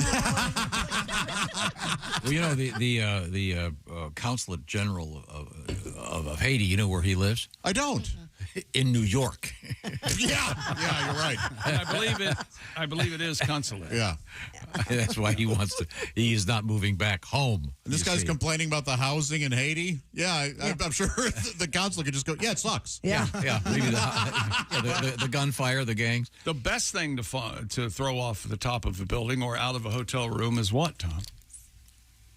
A plugged in. Well, back in the day, a plugged in television. Yes, don't forget to Oh, have a that's long good. enough cord to Yeah, keep that's it plugged into the I forget ground. which band. It was Led Zeppelin's I thought it was roadies Zeppelin, that yeah. figured out the only way to throw a TV out of a hotel was to have a really long cord, so when it would explode and all the electronics. Nice. Oh, gee. Because back in the day of the tubes, you'd get at night you'd get a little bit of a show. Oh, yeah. Sure. One of my favorite punk bands, the Bouncing Souls, Souls, they have a song called, it goes, who's gonna throw the toilet? Who's gonna throw the toilet off the roof? Who's gonna throw the toilet? How punk is that? All right. It's just a song about throwing a toilet off the roof. That's so silly. But that's a party. Sure, I guess. A toilet off a roof would shatter. And all I over bet the ground. sound is so satisfying. Yeah. That thick ceramic. Oh, man. It's in the moment, those moments of destruction. Oh, we used to have a so show fun. where we did that. Remember the days of Primagers or whatever we called that store? Oh, Catch it and Catch keep it and keep it. Catch it and keep it. Oh, yeah. Throwing That was throwing April 1st every year. throwing Yeah. live turtles off the Yeah. roof. So this guy had a basketball coach level anger. Right. I mean, is anyone more angry than a basketball coach? And I like the dichotomy of how angry they are and how dressed up they are. Yeah. Yeah. An angry man in a suit is It's like your funny. dad exploding. Now during the playoffs, they're not wearing suits anymore. They're just wearing like athleisure wear. Oh, no kidding? I would say it's way funnier to see a guy that looks like he's mowing the lawn. Oh, okay. It's such a funny look. Boy, I can't believe they changed that. It's, well, you can't sell a suit with a Pacers logo on it. I get it. I see. Yeah. And in high school, the kids on the basketball team, did they have to get dressed up on game days? Oh, yes. Yes. Same Yeah. here. Oh, yeah. They had to wear a suit and tie. Actually, our football team, we could wear jerseys. Yep. Right. It was only basketball in my high school. We'd wear jerseys. One time I got a hickey, and I had to cover the hickey on Jersey Day, so I wore my football jersey and a nice light blue scarf. It was a very mascot. What, cheerleaders, they would dress up on game Very days? European. Yeah. Yeah. Yeah. A lot of dropped pencils on those days. Yeah, you got to wear your uniform. A lot of my teachers. Yeah. It was gross. There were a couple teachers who were notorious for it. And all the cheerleaders knew it. They were like, whatever you do, don't drop your pencil. We had that guy too. Yeah, you did. 2 climate protesters arrested for spraying orange paint on Stonehenge. Did you see that yesterday? I didn't, but that's going to fix the problem. Well done, heroes. Yeah. Was it for fun or was it for protest? No, they were protesting. Oh, man. If they were putting up like Garfield up there, I'm into it. No. So now the way I see the Stonehenge, wouldn't it be incredibly easy just to shove that over? I thought you couldn't get you're near not them supposed to be anymore. able to touch it. You can easily walk over the rope. and you see people. Did you see the video? I mean, there's people rushing after the guy. Yeah, they tried to stop him. Yeah. Because it used to be you could walk right up to them and touch them. Then I thought they were. It's a short fence. It was when I was there. The incident came just a day before thousands are expected to gather today for the summer solstice, the longest day of the year. Yeah, it's Stonehenge mania. Yeah, Did they paint them? Stonehenge-a-palooza. They were spraying. It looked like they were like spraying orange paint. How big are those? Not that big, like 6 feet tall is the little. No. They're a little taller than that. They're bigger than that. They're the size of an automobile. Oh. Well, they're not upright. Which is better, though? Stonehenge or the automobile Stonehenge? Oh, that's pretty in cool. Texas? You mean the like Cadillac New Mexico? Ranch? Yeah, no matter wherever the heck that is. Where Stonehenge. The cars are buried. Cadillac. One was made by ancient aliens. Yeah, and another- 4,500 years ago. I Come on. don't. It's in the middle of nowhere. No It's better cool. than cars being buried. They were protesting global warming. Ass by the end way. first. Okay. Cadillac Ranch. Yeah. Okay. All right. What's coming up? Coming up, we have. Is that a dead body in the pond? We'll find out. I want to see a dead body. Sex bots, and fully edible robots in the news. Fully edible robots, finally. It's about time. Wow. What's for lunch? Even the score. Hal. You know, I can't do that, Dave. This is the Bob and Tom Show. For a complete copy of the Bob and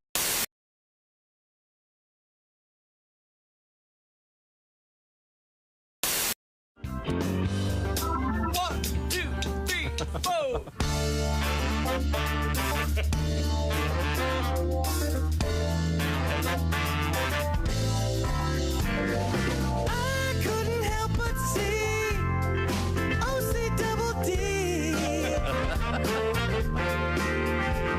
My favorite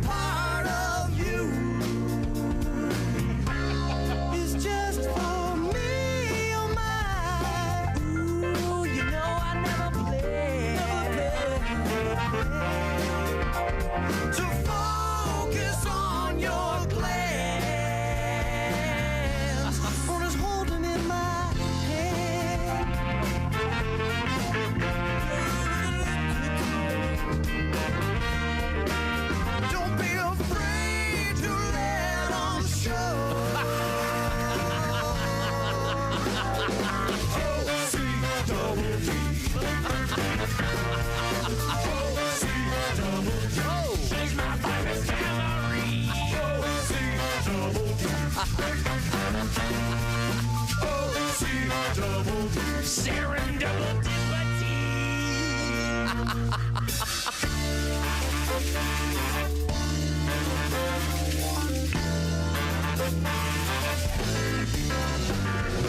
got the Amazon swing, like a grapefruit in a sling. Mouth-watering, fleshy thing.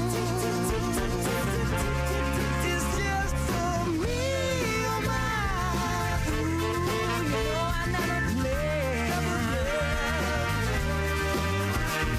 To focus on your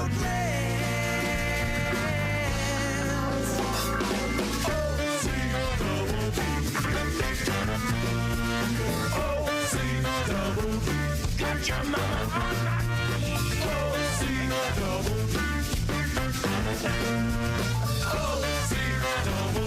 Symphony and Double D.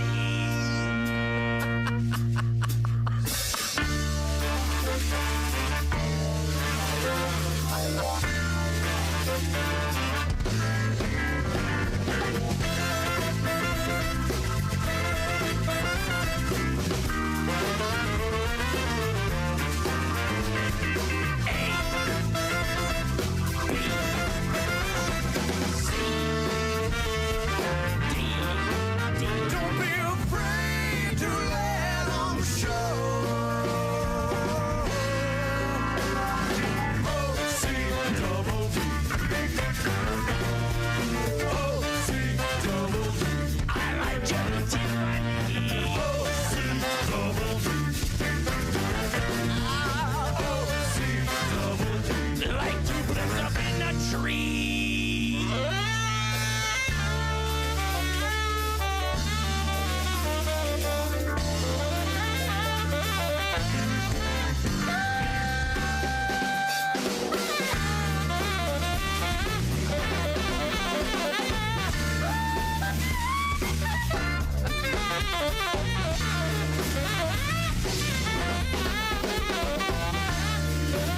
Don't be afraid to let 'em show.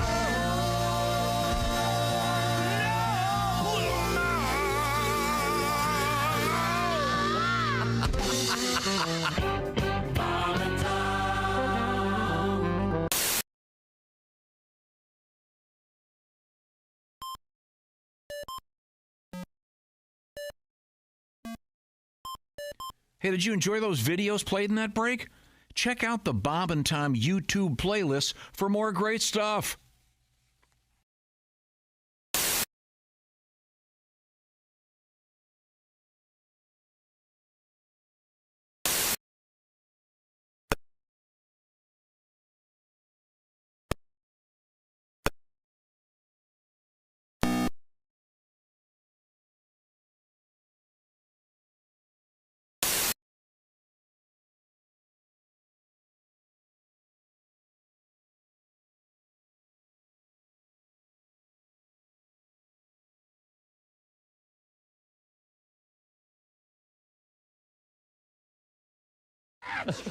Two days later, different flight, same airport. What do you mean a patch? It's a patch. You mean like a cabbage patch? No. Like a briar patch? No. Like a patch of pirate wear? No. You mean like a patchwork quilt? No. You mean like a Clarence Carter No. patches? Why can't you understand this? It's a patch your doctor gives you that you wear on your arm. What do you mean arm? 2 days later, same airport, yet another flight. Now, let me get this straight. Nicoterm is a... Nicoterm, guaranteed to help you quit smoking. I think it's a patch. You don't say we didn't warn you. There's laughter ahead. You guys want to grab lunch? We can't go anymore. Holy That's cow. a good day's work, everybody. This is Bob and Tom Radio. And Jesus said, take this bread and eat it. It is my body. And the disciples said, Jesus, we're all on low-carb diet. We appreciate you dying for our sins, but we're all trying to slim down a little bit. We want to look good in the painting. Hey, this is Larry the Cable Guy, and you're listening to Bob and Tom Radio. If you're not, you're a communist. I would travel the country and people would say, "Oh, you're from the South. That's where all the rednecks are from." And I would look around and I go, "No, you got rednecks here." And, you know, and you don't have to have the Southern accent to be a redneck. I know. And so I made up a little test to help people figure out if they were a redneck or not, and it's gone bonkers. But things like if your richest relative buys a new house and you have to help take the wheels off of it, You're probably a redneck. you might be a redneck.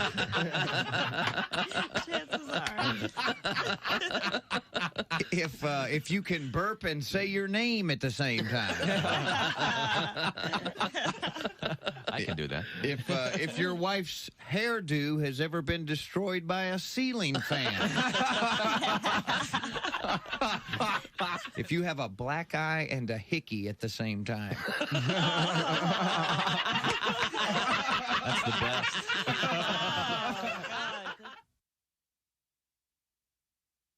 Office.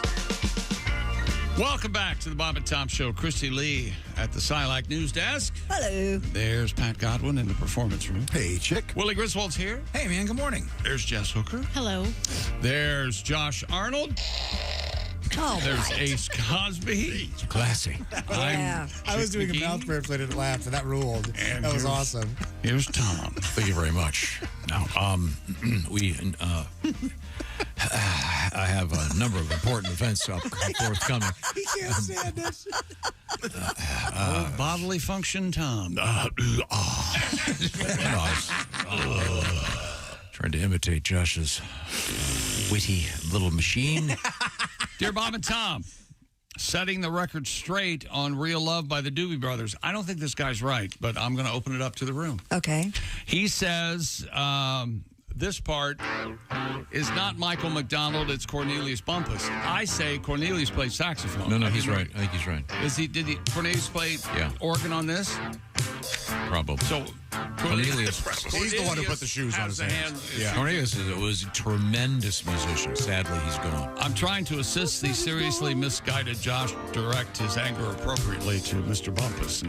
Okay, yes, I will. Michael McDonald. Cornelius played a bunch of Bumpuses. stuff. Did he? And he also sang on that terrific duet. He did? Yeah. I didn't even know. Just saxophone. That's all I know. What's the one he sings? I'll remember in a minute. Sometimes we play music so good on the show, I just go, why are we even talking? Yeah. Why don't we Many people feel that way. Yeah. That's not an uncommon... Interesting book. I'm almost done with it. Speaking of people, I have a letter from a person, Taylor. Taylor says, talking about filling up sex dolls this morning, I was wondering if I wanted to fill mine up with water, could I get that done at Willie's Waterbed Emporium, or is it strictly waterbeds? Taylor, send me an address. I'll fight you in the streets, my friend. I'll bring the water. Now, you should explain to Jess. Yeah, I was going to say, I don't know if you heard this, Willie's Jess. Waterbed Warehouse, Willie wanted to know, he wasn't familiar with the way waterbeds worked. I was familiar enough. You were giving me very misleading statements. Willie thought that they put the water in at the store. Oh, honey. I didn't think they did, but someone said that they would take it home for you. Darling. I figured it was just a bladder, so you just take it home yourself. But they said, no, they take it home. And I go, why would they need to do that? Did they fill it up? Is that why it was that heavy? I just asked a question. I didn't say. I think that they did fill them up at the store. I was Sometimes you don't realize a simple question becomes who you are. Isn't it a bummer? It really is. Yeah. Okay. For instance, Josh a long time ago had a question about pizza and pornography. Yeah, and that is not who I am. It's over. Now, Al Jackson mentioned he doesn't like food in bed either, and I'm in the same. But Josh, you like to have maybe a breakfast in bed? No. This is you wanting me to like that. This is not okay. I do. I truly enjoy it. And I say it, and you just gloss over it to call him a fat masturbator every time. Chick, you like food in bed? I don't know if I don't seek it out, but I won't say no. It's okay. I love room service. Absolutely. If I have a double queen hotel room, I have one sleeping bed, and then I have a pizza bed. That's right. There It's you the go. bed. You don't worry about spilling the sauce or the pizza ranch. That's how it works in the A road. pizza bed. There's There's nothing I enjoy more than finishing a can of soda or whatever and throwing it across the room in a hotel. No. I don't know why, but I love doing it. Have you ever done this? You don't see it do in movies that. sometimes. Yeah, go ahead. A romantic scene in front of a fireplace. They're having flutes of champagne, and then they just throw the flute in the fire. Oh, yeah, and then the woman gets a shard of glass that's boiling hot in her eye. That's a chance. Done that. Screams, goes blind on the way to the ER. I've always wanted to Great see a idea. movie where... Hey! What are you doing? That was a wedding gift for my great aunt who's dead. You drunk bitch. I was in college and I was hooking up with a girl, and I thought it'd be sexy to rip her shirt off. She was wearing like a wife beater. So I thought it was like you ripped your own shirt off. It was this girl from L.A., and it was like $100 wife. And she screamed at me, and she goes, "That's an APC. Well, you weirdo, get out of here!" She screamed at me. Ruined the whole thing. Oh my gosh, I'm still in love with her. I look at her Instagram all the time. Look at it every day. It'll work out. I'm very sorry. She'll come around. Buy her a shirt and send it to her. Yes, send her a new one. Covered in your seed. That's what true love is. Yeah, but you don't tell her until after she's had it for a week. Ladies like that. Yes. Like And be sure to take a Sharpie and circle it and write seed. No. You send it to her covered in your seed. What's happened? I remember when women could take a compliment like receiving fluids from you in the mail. In the mail. Yes. Or maybe their pet cat dead, packaged up in the mail. Right. Yeah. He must really love me. Is there any higher compliment? I don't think so. Well, you look at that. He my name in written in gasoline in my lawn and lit on fire. That is love. He loves me so much. I'm sorry. So where were we? What was our last story? We got Speaking of love, a Chinese company is ready to unveil a new generation of AI-powered sex robots. It's a Chinese company. Keep your mouth shut. According to the South China Morning Post, sex doll producer Starberry Technology is planning. They're good. I mean, who? planning to enhance its products with artificial intelligence. It's a workhorse of the industry. The CEO of this Chinese company has the name Evan Lee. That sounds very American. Said the or next an adverb. Yeah. He's your cousin. Said the next gen sex dolls are equipped with sensors and can react with both movements and speech, significantly enhancing user experience by focusing on emotional connection rather than just basic conversational abilities. I was reading about that. You still have to stick them in an oven to get them up to 98.6. Dolls typically You don't want cost them room temperature, Josh. around $1,500. It's creepy. Can they get rid of the smell? What did you say they smell like, Josh? No, the blow-up ones have to smell like a new raft. Yeah, they do. That's a little bit different than these $1,500 dolls. It's going to get crazy. Yeah. I can never try it. It's the same reason I can't try cocaine or the McGriddle. I know I'll love them. I'll love them, and it's all I want to do. Have you seen a Even picture of this? do cocaine and have sex with a robot? Yeah, that'd be my life. Josh, you're right. Every day of my life, I drive past a McDonald's. The way that I have restraint to not get a McGriddle every day of my life. Right. I should get an award for that. I know. They're so good. So these are these realistic. 1,500 isn't bad. Weren't the other ones like 6,000? I think those are the custom. Oh, right? like the real doll dolls, Yeah. like Lars had? Is that Lars? Real, had? the real dolls are. I thought we did this one morning on the air. They're like $5,000-$6,000. Yeah. I can't wait till they make these more like Transformers. Oh, there you You go. know, she's my girlfriend and my moped. Yes.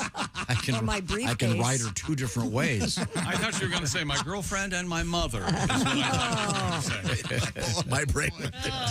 Another group of scientists working to develop fully edible robots. Finally. Research, Eat me, I'm a robot.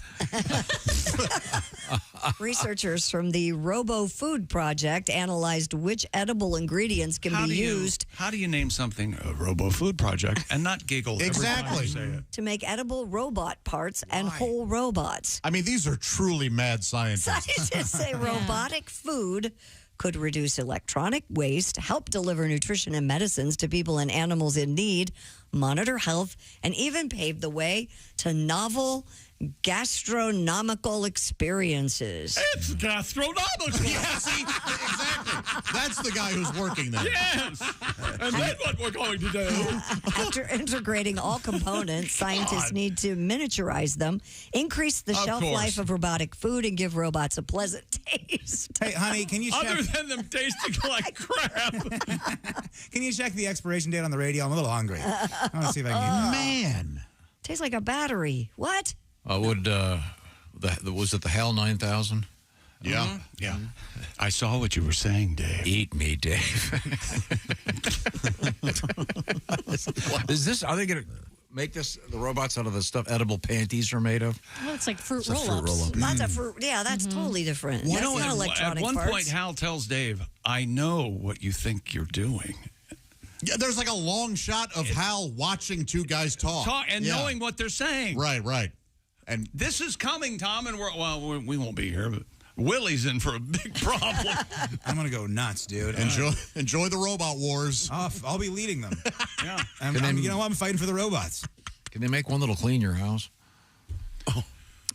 What is that? Like a Rosie the maid? I thought you liked cleaning your house. Yeah. Well, I know. I'm just saying. And doing laundry and that's What that would would you be. do? I think that wouldn't you think if you were going to invent a robot, what would be more likely to sell? One that would do all the cleaning up for you, or one that would be your sex puppet? Sex cleaning. You think? Cleaning. I'd go cleaning. Oh, Cleaning. I see what you're. Okay, I don't know, man. Just saying, if you can get one that really does work.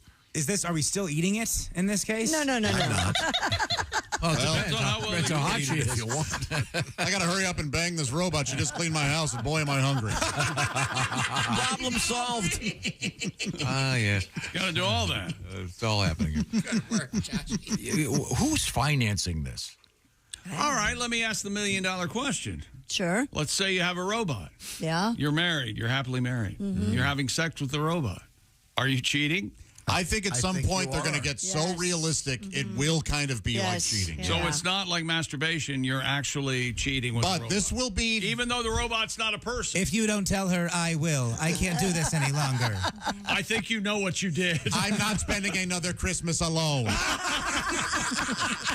Oh, my God. These are fights that will occur. Yeah, absolutely. Well, if they are talking and that's what they're doing.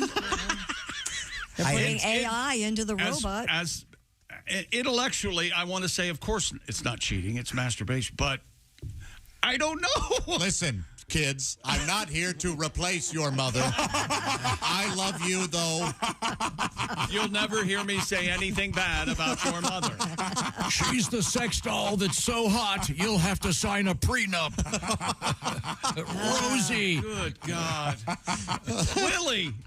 This is all going to happen. You need to go to have your daddy buy a desert island. Yeah. And I know I said daddy. And Willie, do you have a number one celebrity crush right now?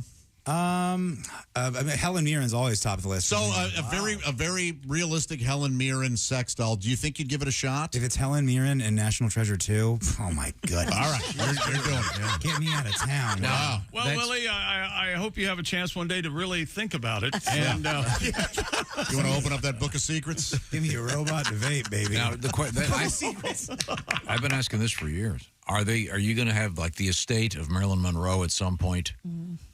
License a Marilyn Monroe sex doll. That's bravo, Willie. Thank you. And yes, I think so. Yeah. It'll be. Oh, you don't need the whole body, just the butt? No, he said Marilyn Monroe bot. Oh, I'm sorry. Although there'd be a market for maybe 50% off. I'll take just the just the Monroe. butt. I'll never forget walking into a porn store and you could buy. There were like 4 boxes on a shelf. You could buy Jenna Jameson's head. Just a head. It was so creepy. I felt like a real creep walking out with one. You met her, didn't you? I did meet Jenna Jameson. Yeah. Sir, you need a bag? No way. No way. I need a bag. Well, Remember the old joke used to be, "No thanks, I'll eat it here." We talk about this sometimes. Nina Hartley. Nina Hartley was there. She was a wonderful lady. She was really interesting. Really smart and Yes. helped a lot of people with their marriages and stuff. You know what else is And smart? that ass.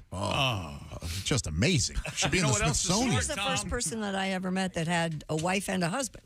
They were. Oh, okay, yeah, Remember, yeah. they were a throuple or Thruple. Yeah. No, you're right. Trouble, like trouble. Here comes trouble. The only thing I remember about her is she taught us what would be termed an off-label use of Visine eye drops. Gets the red out. She said, "Ladies, if you're shaving down there, Oh, yeah. use Visine to get the red out." Now I'm not advocating that. I'm not a medical Oh, professional. the razor rash or razor bumps burn. or whatever. Yeah. I don't know if that Razor works. burn. But that would be off-label use. But I do remember that.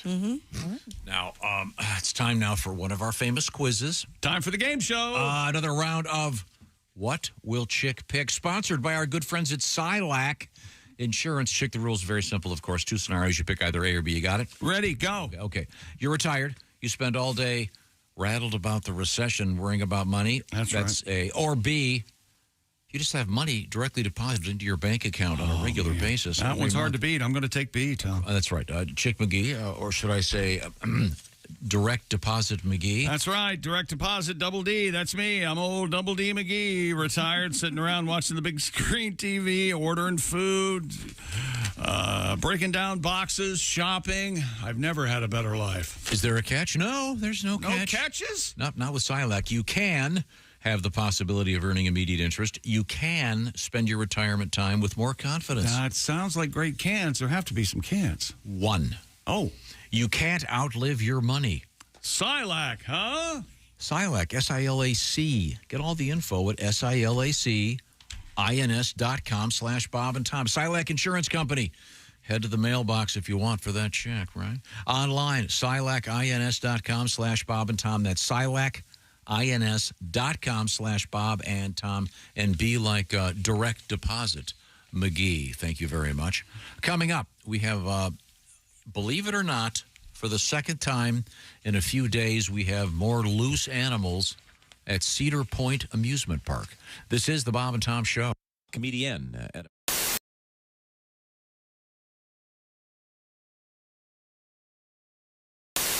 We're trying to see how Chick McGee will do in the cherry spitting competition in the parking lot. No, well, here, I'll eat the cherry, then I'll give you the pit. Oh, no, you don't do that. No. I've never been so turned on in my life. Come on. Now, when you do it, you have to pass it tongue to tongue. Now, we just talked with one of the champions. Turns out Nats. Hey, Bob. Yeah. Nats love cherry. Oh, how about that? It may just be me that they love. I haven't been able to shower since last Tuesday. Don't tell us that. I can't get this wound wet. I'm that's sorry. too There may bad. be a BO issue here. Oh, boy. Okay, so it's 50 feet to the poster of me. Right. Now, is the line is right here where the sidewalk meets the asphalt. So, has Chick popped a cherry in his mouth? Does he have a pit in there? Have you ever popped a cherry? No, never have the pit. Oh, come on. One time in Welsh, West Virginia. All right. Okay, Chick McGee is... he's at the line. Now, remember... He's eating the cherry. The pit. Where's the pit in your mouth right now? Oh, he dropped it. Oh, 3-second rule. Oh, I'm sure there are no goose turds.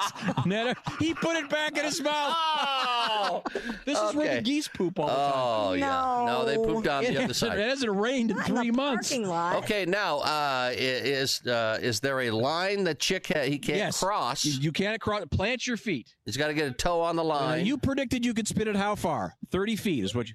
Okay, I think you're going to get maybe 20. I have a severe crosswind. Feel that? Oh, now he's... pussy crosswind. Well, you know, those crosswinds... You think the bullet Kraus complains about a crosswind? Probably. Uh-huh. Bitches about a lot of stuff. Have we got...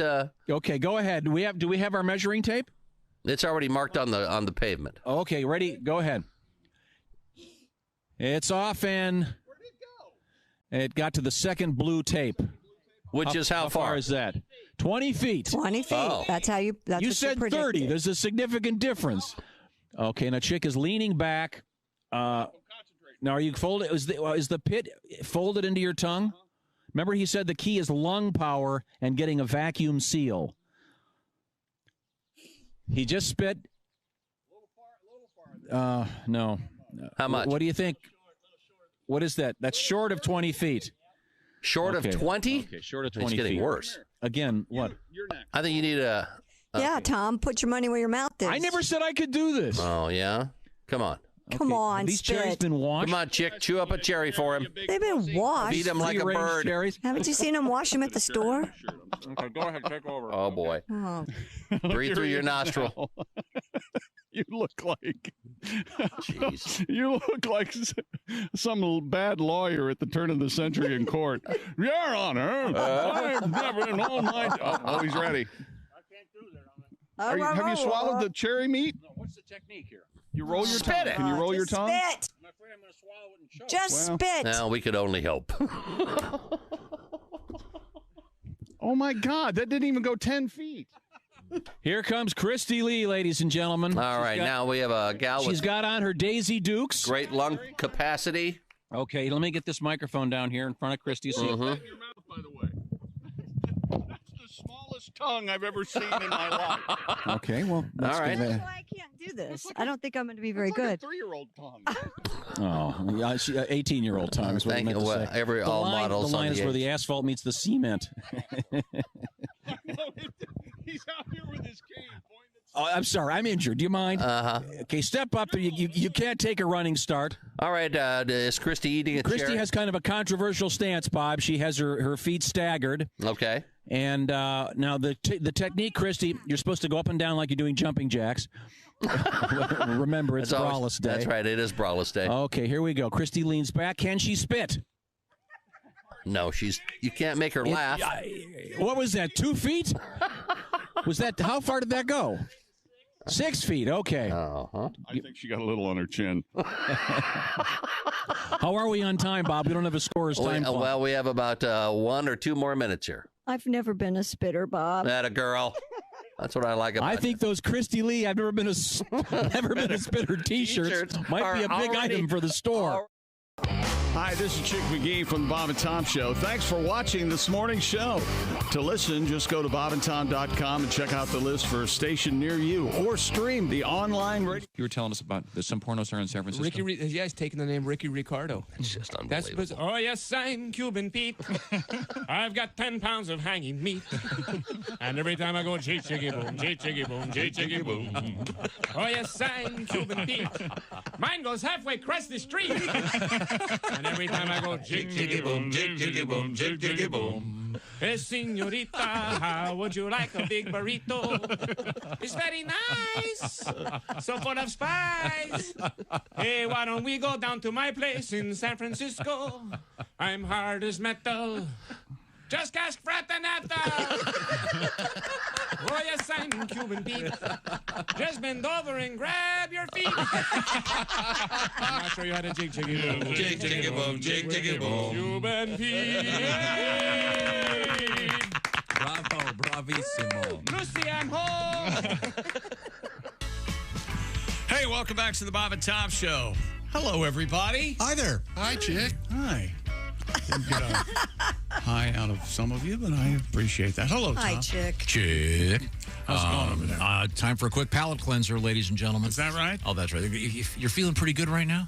You're going to feel better in 30 seconds. Who's that sexy man with a deep voice? Baby. Ace Cosby, here he is with his joke of the day. Check local listings. It has been hot. Oh, it's Yes. Really hot. How hot?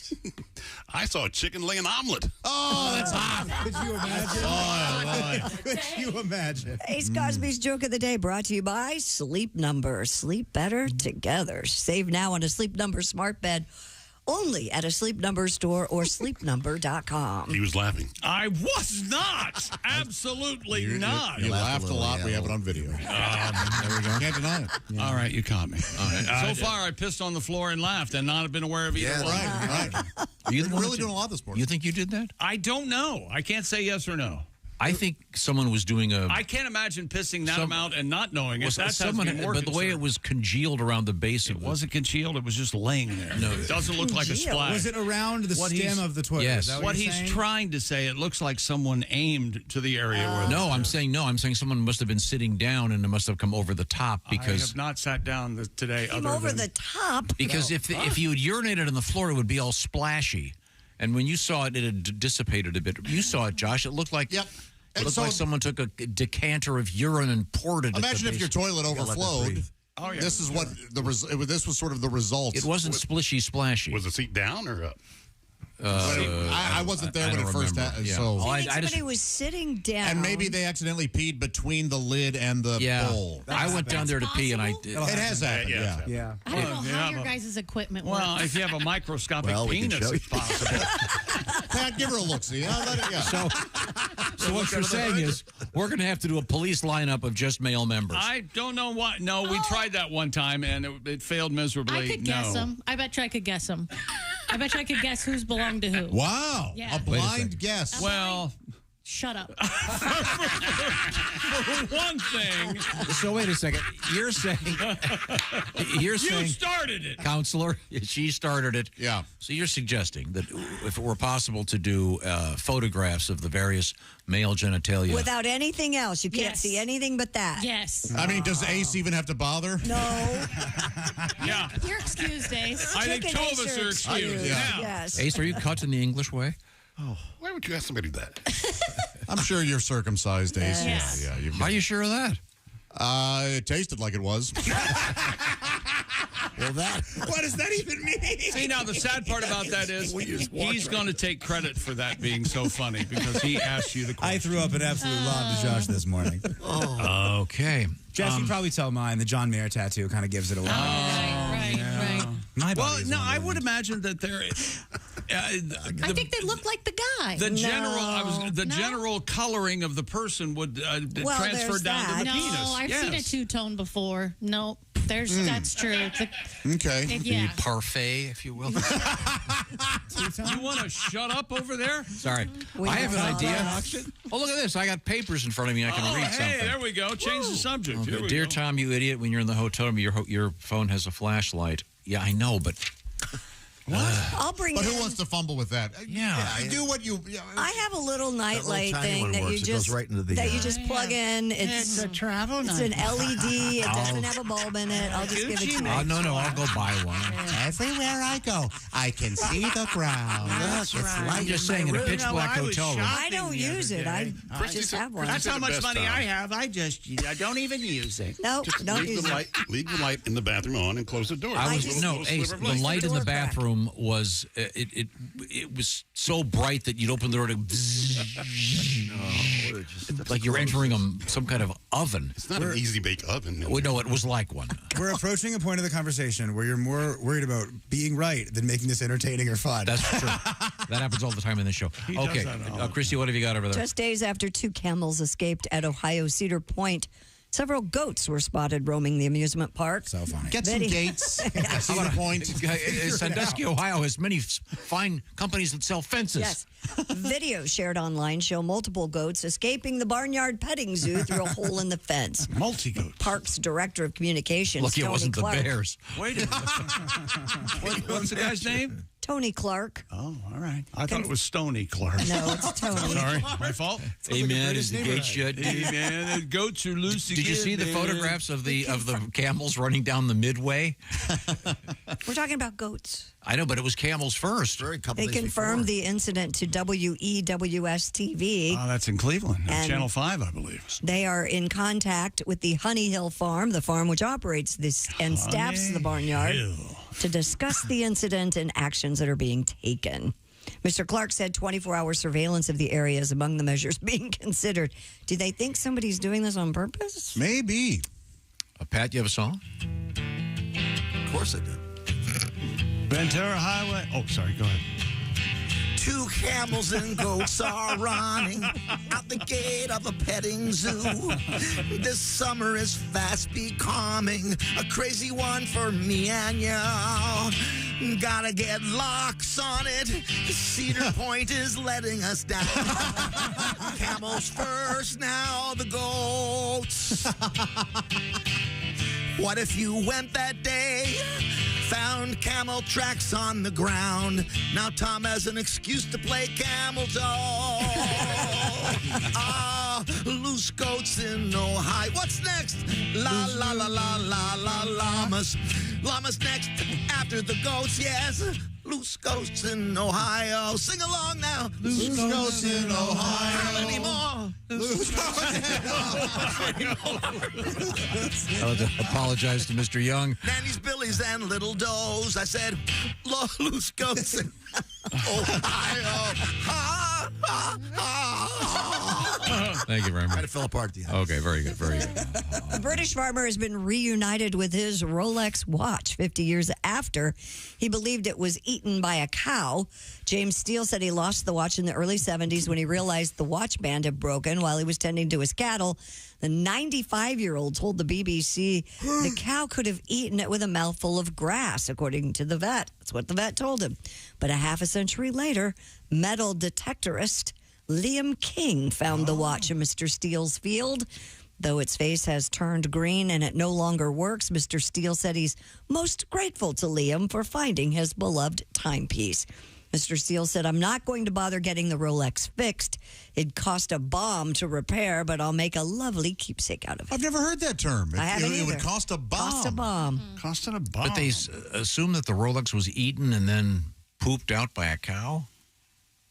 Or they think it could have been, or it just fell and Right, he didn't he was see mistaken it. about yeah. that. So the cow didn't necessarily Christopher Walken the thing. No. No. No. Oh, I had this irritating watch up my ace. Isn't that what he does? Yeah. Great scene. Do you know what we're talking about? I don't. Nope, I don't either. What are you talking about? There's a part in Pulp Fiction. Yeah. Oh, I've never seen Pulp I've Fiction. never watched it all the way through. Yeah, that's great. Probably wouldn't have worked in Catch Me If Me You either. Can. Would have been weird in that movie. So Pulp Fiction makes more sense. That would have been weird in Paddington. Yeah. Yeah. What other movie would? Oh, okay. Yeah. You know, that's one of my favorite movies. Hairspray, The Christopher Detectors. They're about two metal detectors. Oh, I know. It's one of guys. your favorites. It's from England. Yep. Toby Jones and Mackenzie Crook. It's fabulous. Is it a comedy TV or- show or a It's a movie? TV show. It's a 30-second 30 seconds. 30-minute sitcom. TV show, movie, the seconds, minutes. Yes, you can tell people. You can tell people about misspeaking and being confused. right. Yes, English, you sure can. Spanish. Yeah. A woman in Washington has discovered that a $3.99 thrift store vase is actually a 2,000-year-old Mayan artifact. Holy cow. Wait a minute. I Where's do it? too. It's what now? A 2,000-year-old Mayan artifact. Mayan. That was it. That was it. That's what you've been all morning. It doesn't even make sense. He's right. We would not have guessed that. She's saying a Mayan, not Mayan. He is the same color as Jess's red shirt right now. You should be fined by the FCC for how tenuous. I said it was a loose connection. There's no connection. Yes, it's this vase is a very valuable Mayan vase. It's a Mayan. A Mayan. That's what I said. She says a man, not a Mayan. That's supposed to be a bad version of it. Jason, find a better one. Boy. According to WUSA, I ain't Ms. doing it. Leave me Anna Lee alone. Dozier found the interesting vase on the clearance rack of a 2A thrift store in Clinton about 5 years ago. What She was it? initially- Clinton? What? Yeah, yes, Clinton. Clinton, Oh, Washington. Clinton. I'm sorry. She initially thought it was Short some for Clintoris. Yeah, the mouthwash to be used. Oh, that's after right. Yes, the yeah. famous Bob and Tom Show mouthwash. I believe we got fined. Clintoris. She initially thought it was some kind of tourist reproduction, but believed it might be something more after seeing some of the artifacts on display at Mexico's Museum of Anthropology. Bless you. She sent in photos of the vase, learned that it was a ceremonial Mayan urn that dates back between 200 and 800 AD. Pat, what's a Mayan urn? About $3.15 an hour. Pesos, though. Not after Cortez got there. He just said 315. It could be pesos.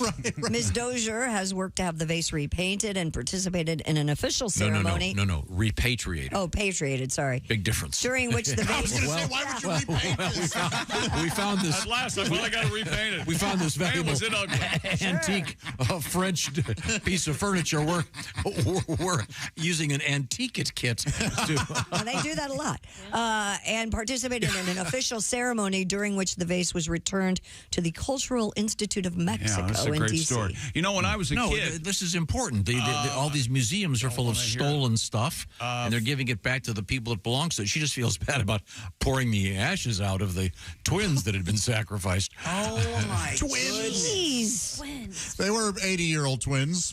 When I was a kid, So there that was was- a band. did you in read about Central that? Ohio Anybody? Called Phil Durst. No, and the I Dozers. didn't. I did. It was in, That was a true story. Chichen Itza, I think, right? Where they did that. They're finding out that some of the human sacrifices, among the many, they would sacrifice twins. Yeah. Is that like ancient cultures? Yeah, they Chichen would. Itza. Is that white cheese they put on tacos sometimes? Yeah, that's exactly right. Yeah, Very good. It's good stuff. Go ahead, give up. Chick. No. No, it's Phil Dirt, I liked it. nearly Phil Dirt impossible. and the Dozers. I want to hear about it. Yeah, well, they played with the Beach Boys one time, and I got drunk and passed out and woke up sober and got drunk again. Yeah, That's what you do. That's what you do, All-day Chick. festival. I did that at Pretty Lights at Summerfest in Wisconsin one I year. love Pretty Lights. Great time. That's Great a time. great. I like Pretty Lights. Okay, back to you, Chris. Hey, now. I just thought of something very quickly you might like. Oh, I'd love to hear it. Paul McCartney and Michael Jackson. I was out in Teking. I got me a find. Oh, the urn is Mayan. The doggone urn is mine. Ooh, yeah, say it, Michael. Urn is mine. All right. I love that song. Sing it, Mike. Oh, my gosh. The girl is mine? I You love seriously that? love it. The Yeah. doggone girl is mine. Yeah. Although it should have been that girl is mine and Michael going, that's fine, I'll take her son. That's on the fade out. You don't get that was the Your son has a tighter ass. Well, we're done here. It's like we're all having fun. And then, Did you hear the pain in that woman's I better voice? call my apartment complex. Oh, my Lord. We're all going to have to move. Oh, I'm sorry. Change our names. Well, they'll say, you mean before that one thing Tom said? Yeah. Oh, yeah. I know that you want to retire soon, probably 15 years, but I'd like to work for a while. If you don't mind, I'd really like to keep doing this if I can. I'm calling his pool house. Okay. Ace, I've had eyes on that thing for years. 3 beds up there. Let There's me 3 beds tell up you there. about Simply Please. Safe, the design-it-yourself, do-it-yourself home security system. You plan on being away from home more this summer? Perhaps you're on the run from the Federal Communications Commission. Well, if you need to keep an eye on your house, and you can do just that with Simply Safe, with the Simply Safe app and the high-definition inside and outside cameras. Simply Safe is advanced home security that puts you first. Keep the compound safe every day, multi-camera shoot, allowing you to keep an eye on things. I can keep an eye on my puppy dogs. Simply Safe 24/7 monitoring, accessible to everybody, low upfront costs, and monitoring plans for less than $1 a day. Install the system yourself. It's so easy, or you can have a pro do it. There's no contract and comes with a 60-day easy-peasy money-back guarantee. By by getting together with Simply Safe, I've finally gotten real peace of mind, and we want you to have it too. An exclusive 20% off any new Simply Safe system when you sign up for Fast Protect monitoring. That's right. Just visit simplysafetom.com. Remember, Tom used to work here. That's simplysafetom.com. There's no safe like Simply Safe. She's hot, isn't she? What would you like to have? We Oh, okay. we need to replay the aghast Jess Hooker. You That's won't okay. believe it. We're not going to replay it. Okay. This is the Bob and Tom Show. Thanks for listening to the Bob and Tom Show this morning. The show is also out there for you on our YouTube channel.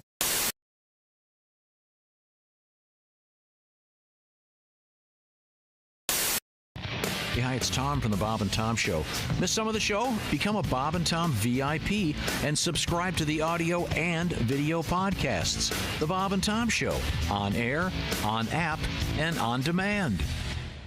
Now, your kids are, 11 is your son, right? Yes, correct. How old's your daughter? 6. 6. Okay, great.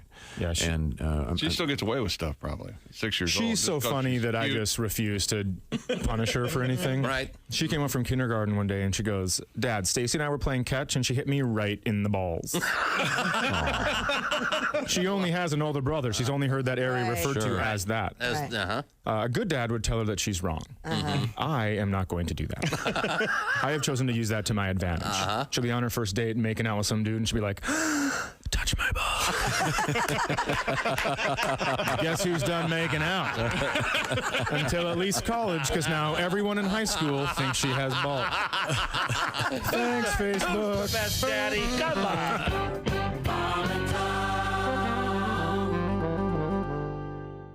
With us in the studio now, 2 comedians. We are joined by Jimmy Pardo. Also, another guy. It's comedian Chad Daniels. Chad, I understand that you have an injury, that nothing humorous about it, but you look like you're in a little bit of pain. I broke my tailbone. Yeah. Did you break it recently or a week and a half ago? Okay. Tailgating, How do you following too closely? You can't put a cast on that, can you? No, you can't. No. I was drywalling. I kept bending over to measure and cut and everything, and I guess my leg muscles were too tight or something like that, and it kept rocking it back and forth till finally it snapped. What? You didn't even hit it on me. I didn't hit it on anything. From bending over, and that's the kind of shape I'm in. Where's that tell you? Wow. Never heard of such a thing. Yeah, the doctor said it happens a lot to pregnant women, which is really awesome to hear from your doctor. Are your breasts tender? You're the first man for that to happen to. Was it? Wow. It sounds like it was incredibly painful. It sounds like it is Yeah, painful. my wife actually couldn't sit down for a while. Sympathy pains. What? What? Nailed it! Ding, ding, ding, ding, I thought we said there was nothing funny about this. Ding, ding, ding, ding, Wait a minute, hold it. Yeah! Hello, Friday morning. Hello. Yeah. It's time for the air base. Ooh, here we go. Come on now. Everybody got her? This is the guy that perfected it, Jimmy Pardo, ladies and gentlemen. There it is. Hey, hey, what the matter with the head is? Do you know the lyrics? Little red ball. Hey, hey, what's the matter with the guy? Say it again. Hey, hey, what the matter with your head? Chicken? Oh, we've got something new. What happened? Oh, Lou Reed. Oh, yes. Oh. Jimmy Pardo on the air base, ladies and gentlemen. Like you just don't care. Yeah. Oh, you know, I go this way. Oh, now suddenly it's in a stand-up acoustic. Oh, that's new. Yeah, right. I like that. Very nice. Hold your left hand higher. Remember, it's you. Jerk. It's not a stand-up cello. Turn it off. Turn it off. It's not a stand-up cello. Got it. That's it. That's it. You ruined it. You ruined everybody's fun. Sorry. You ruined everybody's fun.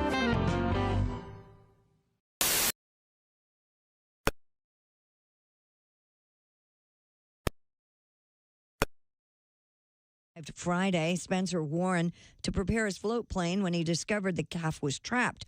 Mama Moose was nearby with another baby and wouldn't let him get close to the baby calf. So police eventually used a cruiser to block the mama, and Warren and the other officer lifted the exhausted calf to safety. And they all trotted off into the woods. And that's your news. I'm Christy Lee. More of the Bob and Tom Show on the way. Ladies and gentlemen, Bob and Tom. What about this? On sinking and no power? When they use a thinking, we say. Oh, man, is that great. Jar. What's wrong with that? It just wasn't particularly funny. It just wasn't funny. And it has nothing to do with the accent for me. His number one tagline, "How rude," was stolen from a little girl on Full House. Which, by the way, that wasn't funny at all. Bob and Tom in the morning and highlights all day long. The Bob and Tom Show, weekday mornings at 6 a.m. Eastern on Bob and Tom 24/7.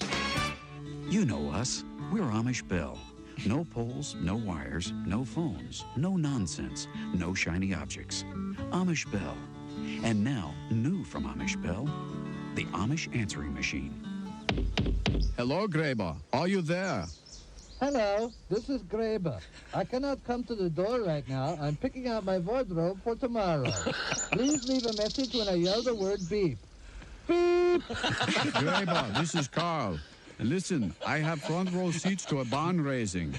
Please get back to me. Goodbye. The Amish Bell answering machine. Batteries, tape, electricity not included. Graber, listen, I know you're in there. Pick up. I said beep! All right. Get back to me. Goodbye. Amish Bell, leading you into the 19th century. I said beep. Hey, don't say we didn't warn you. Oh, my God. There's laughter ahead. This is Bob and Tom Radio. Bob and Tom. They put the F in professional. I used to have a corporate job, but I figured why should I have a job that pays $200 a day when I could be a comedian and make that in a week? All right. There we go. I like going to job interviews. They're the worst interviews. Greg, before we get started, would you like something to drink? No, thanks. Had a few beers before I came in. Have any experience? I don't even have an appointment. They always ask you questions where they try to make you sabotage yourself. Have you noticed that? They're like, so tell us, where do you think you could use improvement? As if you're going to say, well, I am seething with hostility. disability. I've got a debilitating character flaw. I cannot stop throwing staple guns. Does this look like ringworm to you? You know. Tell us about yourself. Well, I've got pink eye and my foot's asleep. Got matching silverware for the plate in my head. I think Welcome back to the Bob and Tom Show. Uh-oh. Today's been really something. Yeah, it is. Are you proud of yourself, Tom? Are you happy with the product you presented today? Yes, I feel good. Another good show. Yeah. All right. We certainly have fun. All right. Good stuff. We got a bunch of stuff. I've got some. It'll make you throw something at me again. Oh, boy. Just a second. Okay, I'm waiting. A little heavier this time. Okay. What are we going to talk about? History? How this works. Maybe they should give me that over here so I Shut up. don't have to No, wait every the morning. less you have, the better. Believe me. June All right. 20th. 20th, yes. In 1840, Jess Hooker, Yes. this man patented the telegraph. Alexander Graham Bell. A fine guess. Thomas Edison. Sammy Morse. Samuel Morse. You think anybody called him Sammy? This is a great song. Oh, yeah. Yeah, one of the best. I like the part version of the John. Boy, look at those. Listen to those vocals. It's that's the band, the Five Americans, and the great song "Western Union." Yeah. You ever know, heard if you that have song? to make a point of calling yourselves Five Americans, you're not American. I thought that was the Monkees this whole time. Sure sounds like it. It does doesn't sound like them. That's a very good guess, Yeah. Jess. The Monkees, I'm sure, said, no, thanks. I'm going to take that crap. That's a great song. Nesmith, in particular. Glad you would enjoyed say no thanks. You don't like that one? I don't. We used to sing that. I bet you did.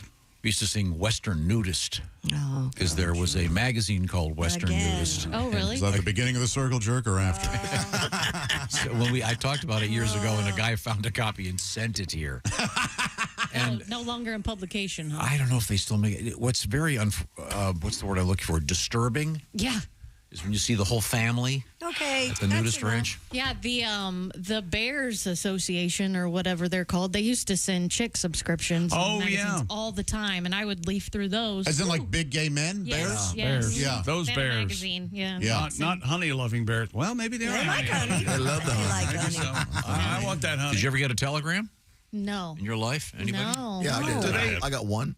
Western Union now just sends money, right? Right. And barely that anymore Yeah. because of all the money. I used to love that on the movies. The guy had that weird suit on. He'd walk up and I know you did. he'd read it. The flowers are on the way. Stop. Telegram for Griswold. Griswold, here, boy. 1960, Hanna-Barbera released Huckleberry Hound. Oh, my The darling. first animated Oh, program my to win an darling. Emmy. Oh, Yes, I love it. Yes, for writing. I liked Huckleberry Hound. I did too. Great movie, 1974. Roman Polanski's movie Chinatown. Remember who starred in Chinatown? Nicholson. Jack I Nicholson. finally watched that about a month ago. Faye Dunaway. Did you like it? Yeah, but it had very little to do with Chinatown. I was a little shocked. Yeah, it's more of it's an allegory. Yeah. Are you now I equally finally get the uncomfortable mother-daughter-sister thing? Yes. Yeah, and he keeps doing it. Yep. Yep. How about the nose? Did that get you? Yeah, that was kind of gross. That's what we do to nosy boys. Yeah. Ugh. Great movie. Great movie. Don't It is miss a good movie. Don't miss it. Let's do some birthdays. We'll start with 1909, Errol Flynn. Has anyone ever met anyone named Errol? No. Now, Errol Morris is the other Errol that's A documentarian. one of the finest. He now does Yeah. Chipotle commercials. Yes, he but- does, and rakes the cash in. Yeah. Earl Morrell, the football player. Earl. That's Earl Morrell. This is Errol. E-R-R-O-L. R-R-O-L, Errol. yeah. The in like Flynn, the expression.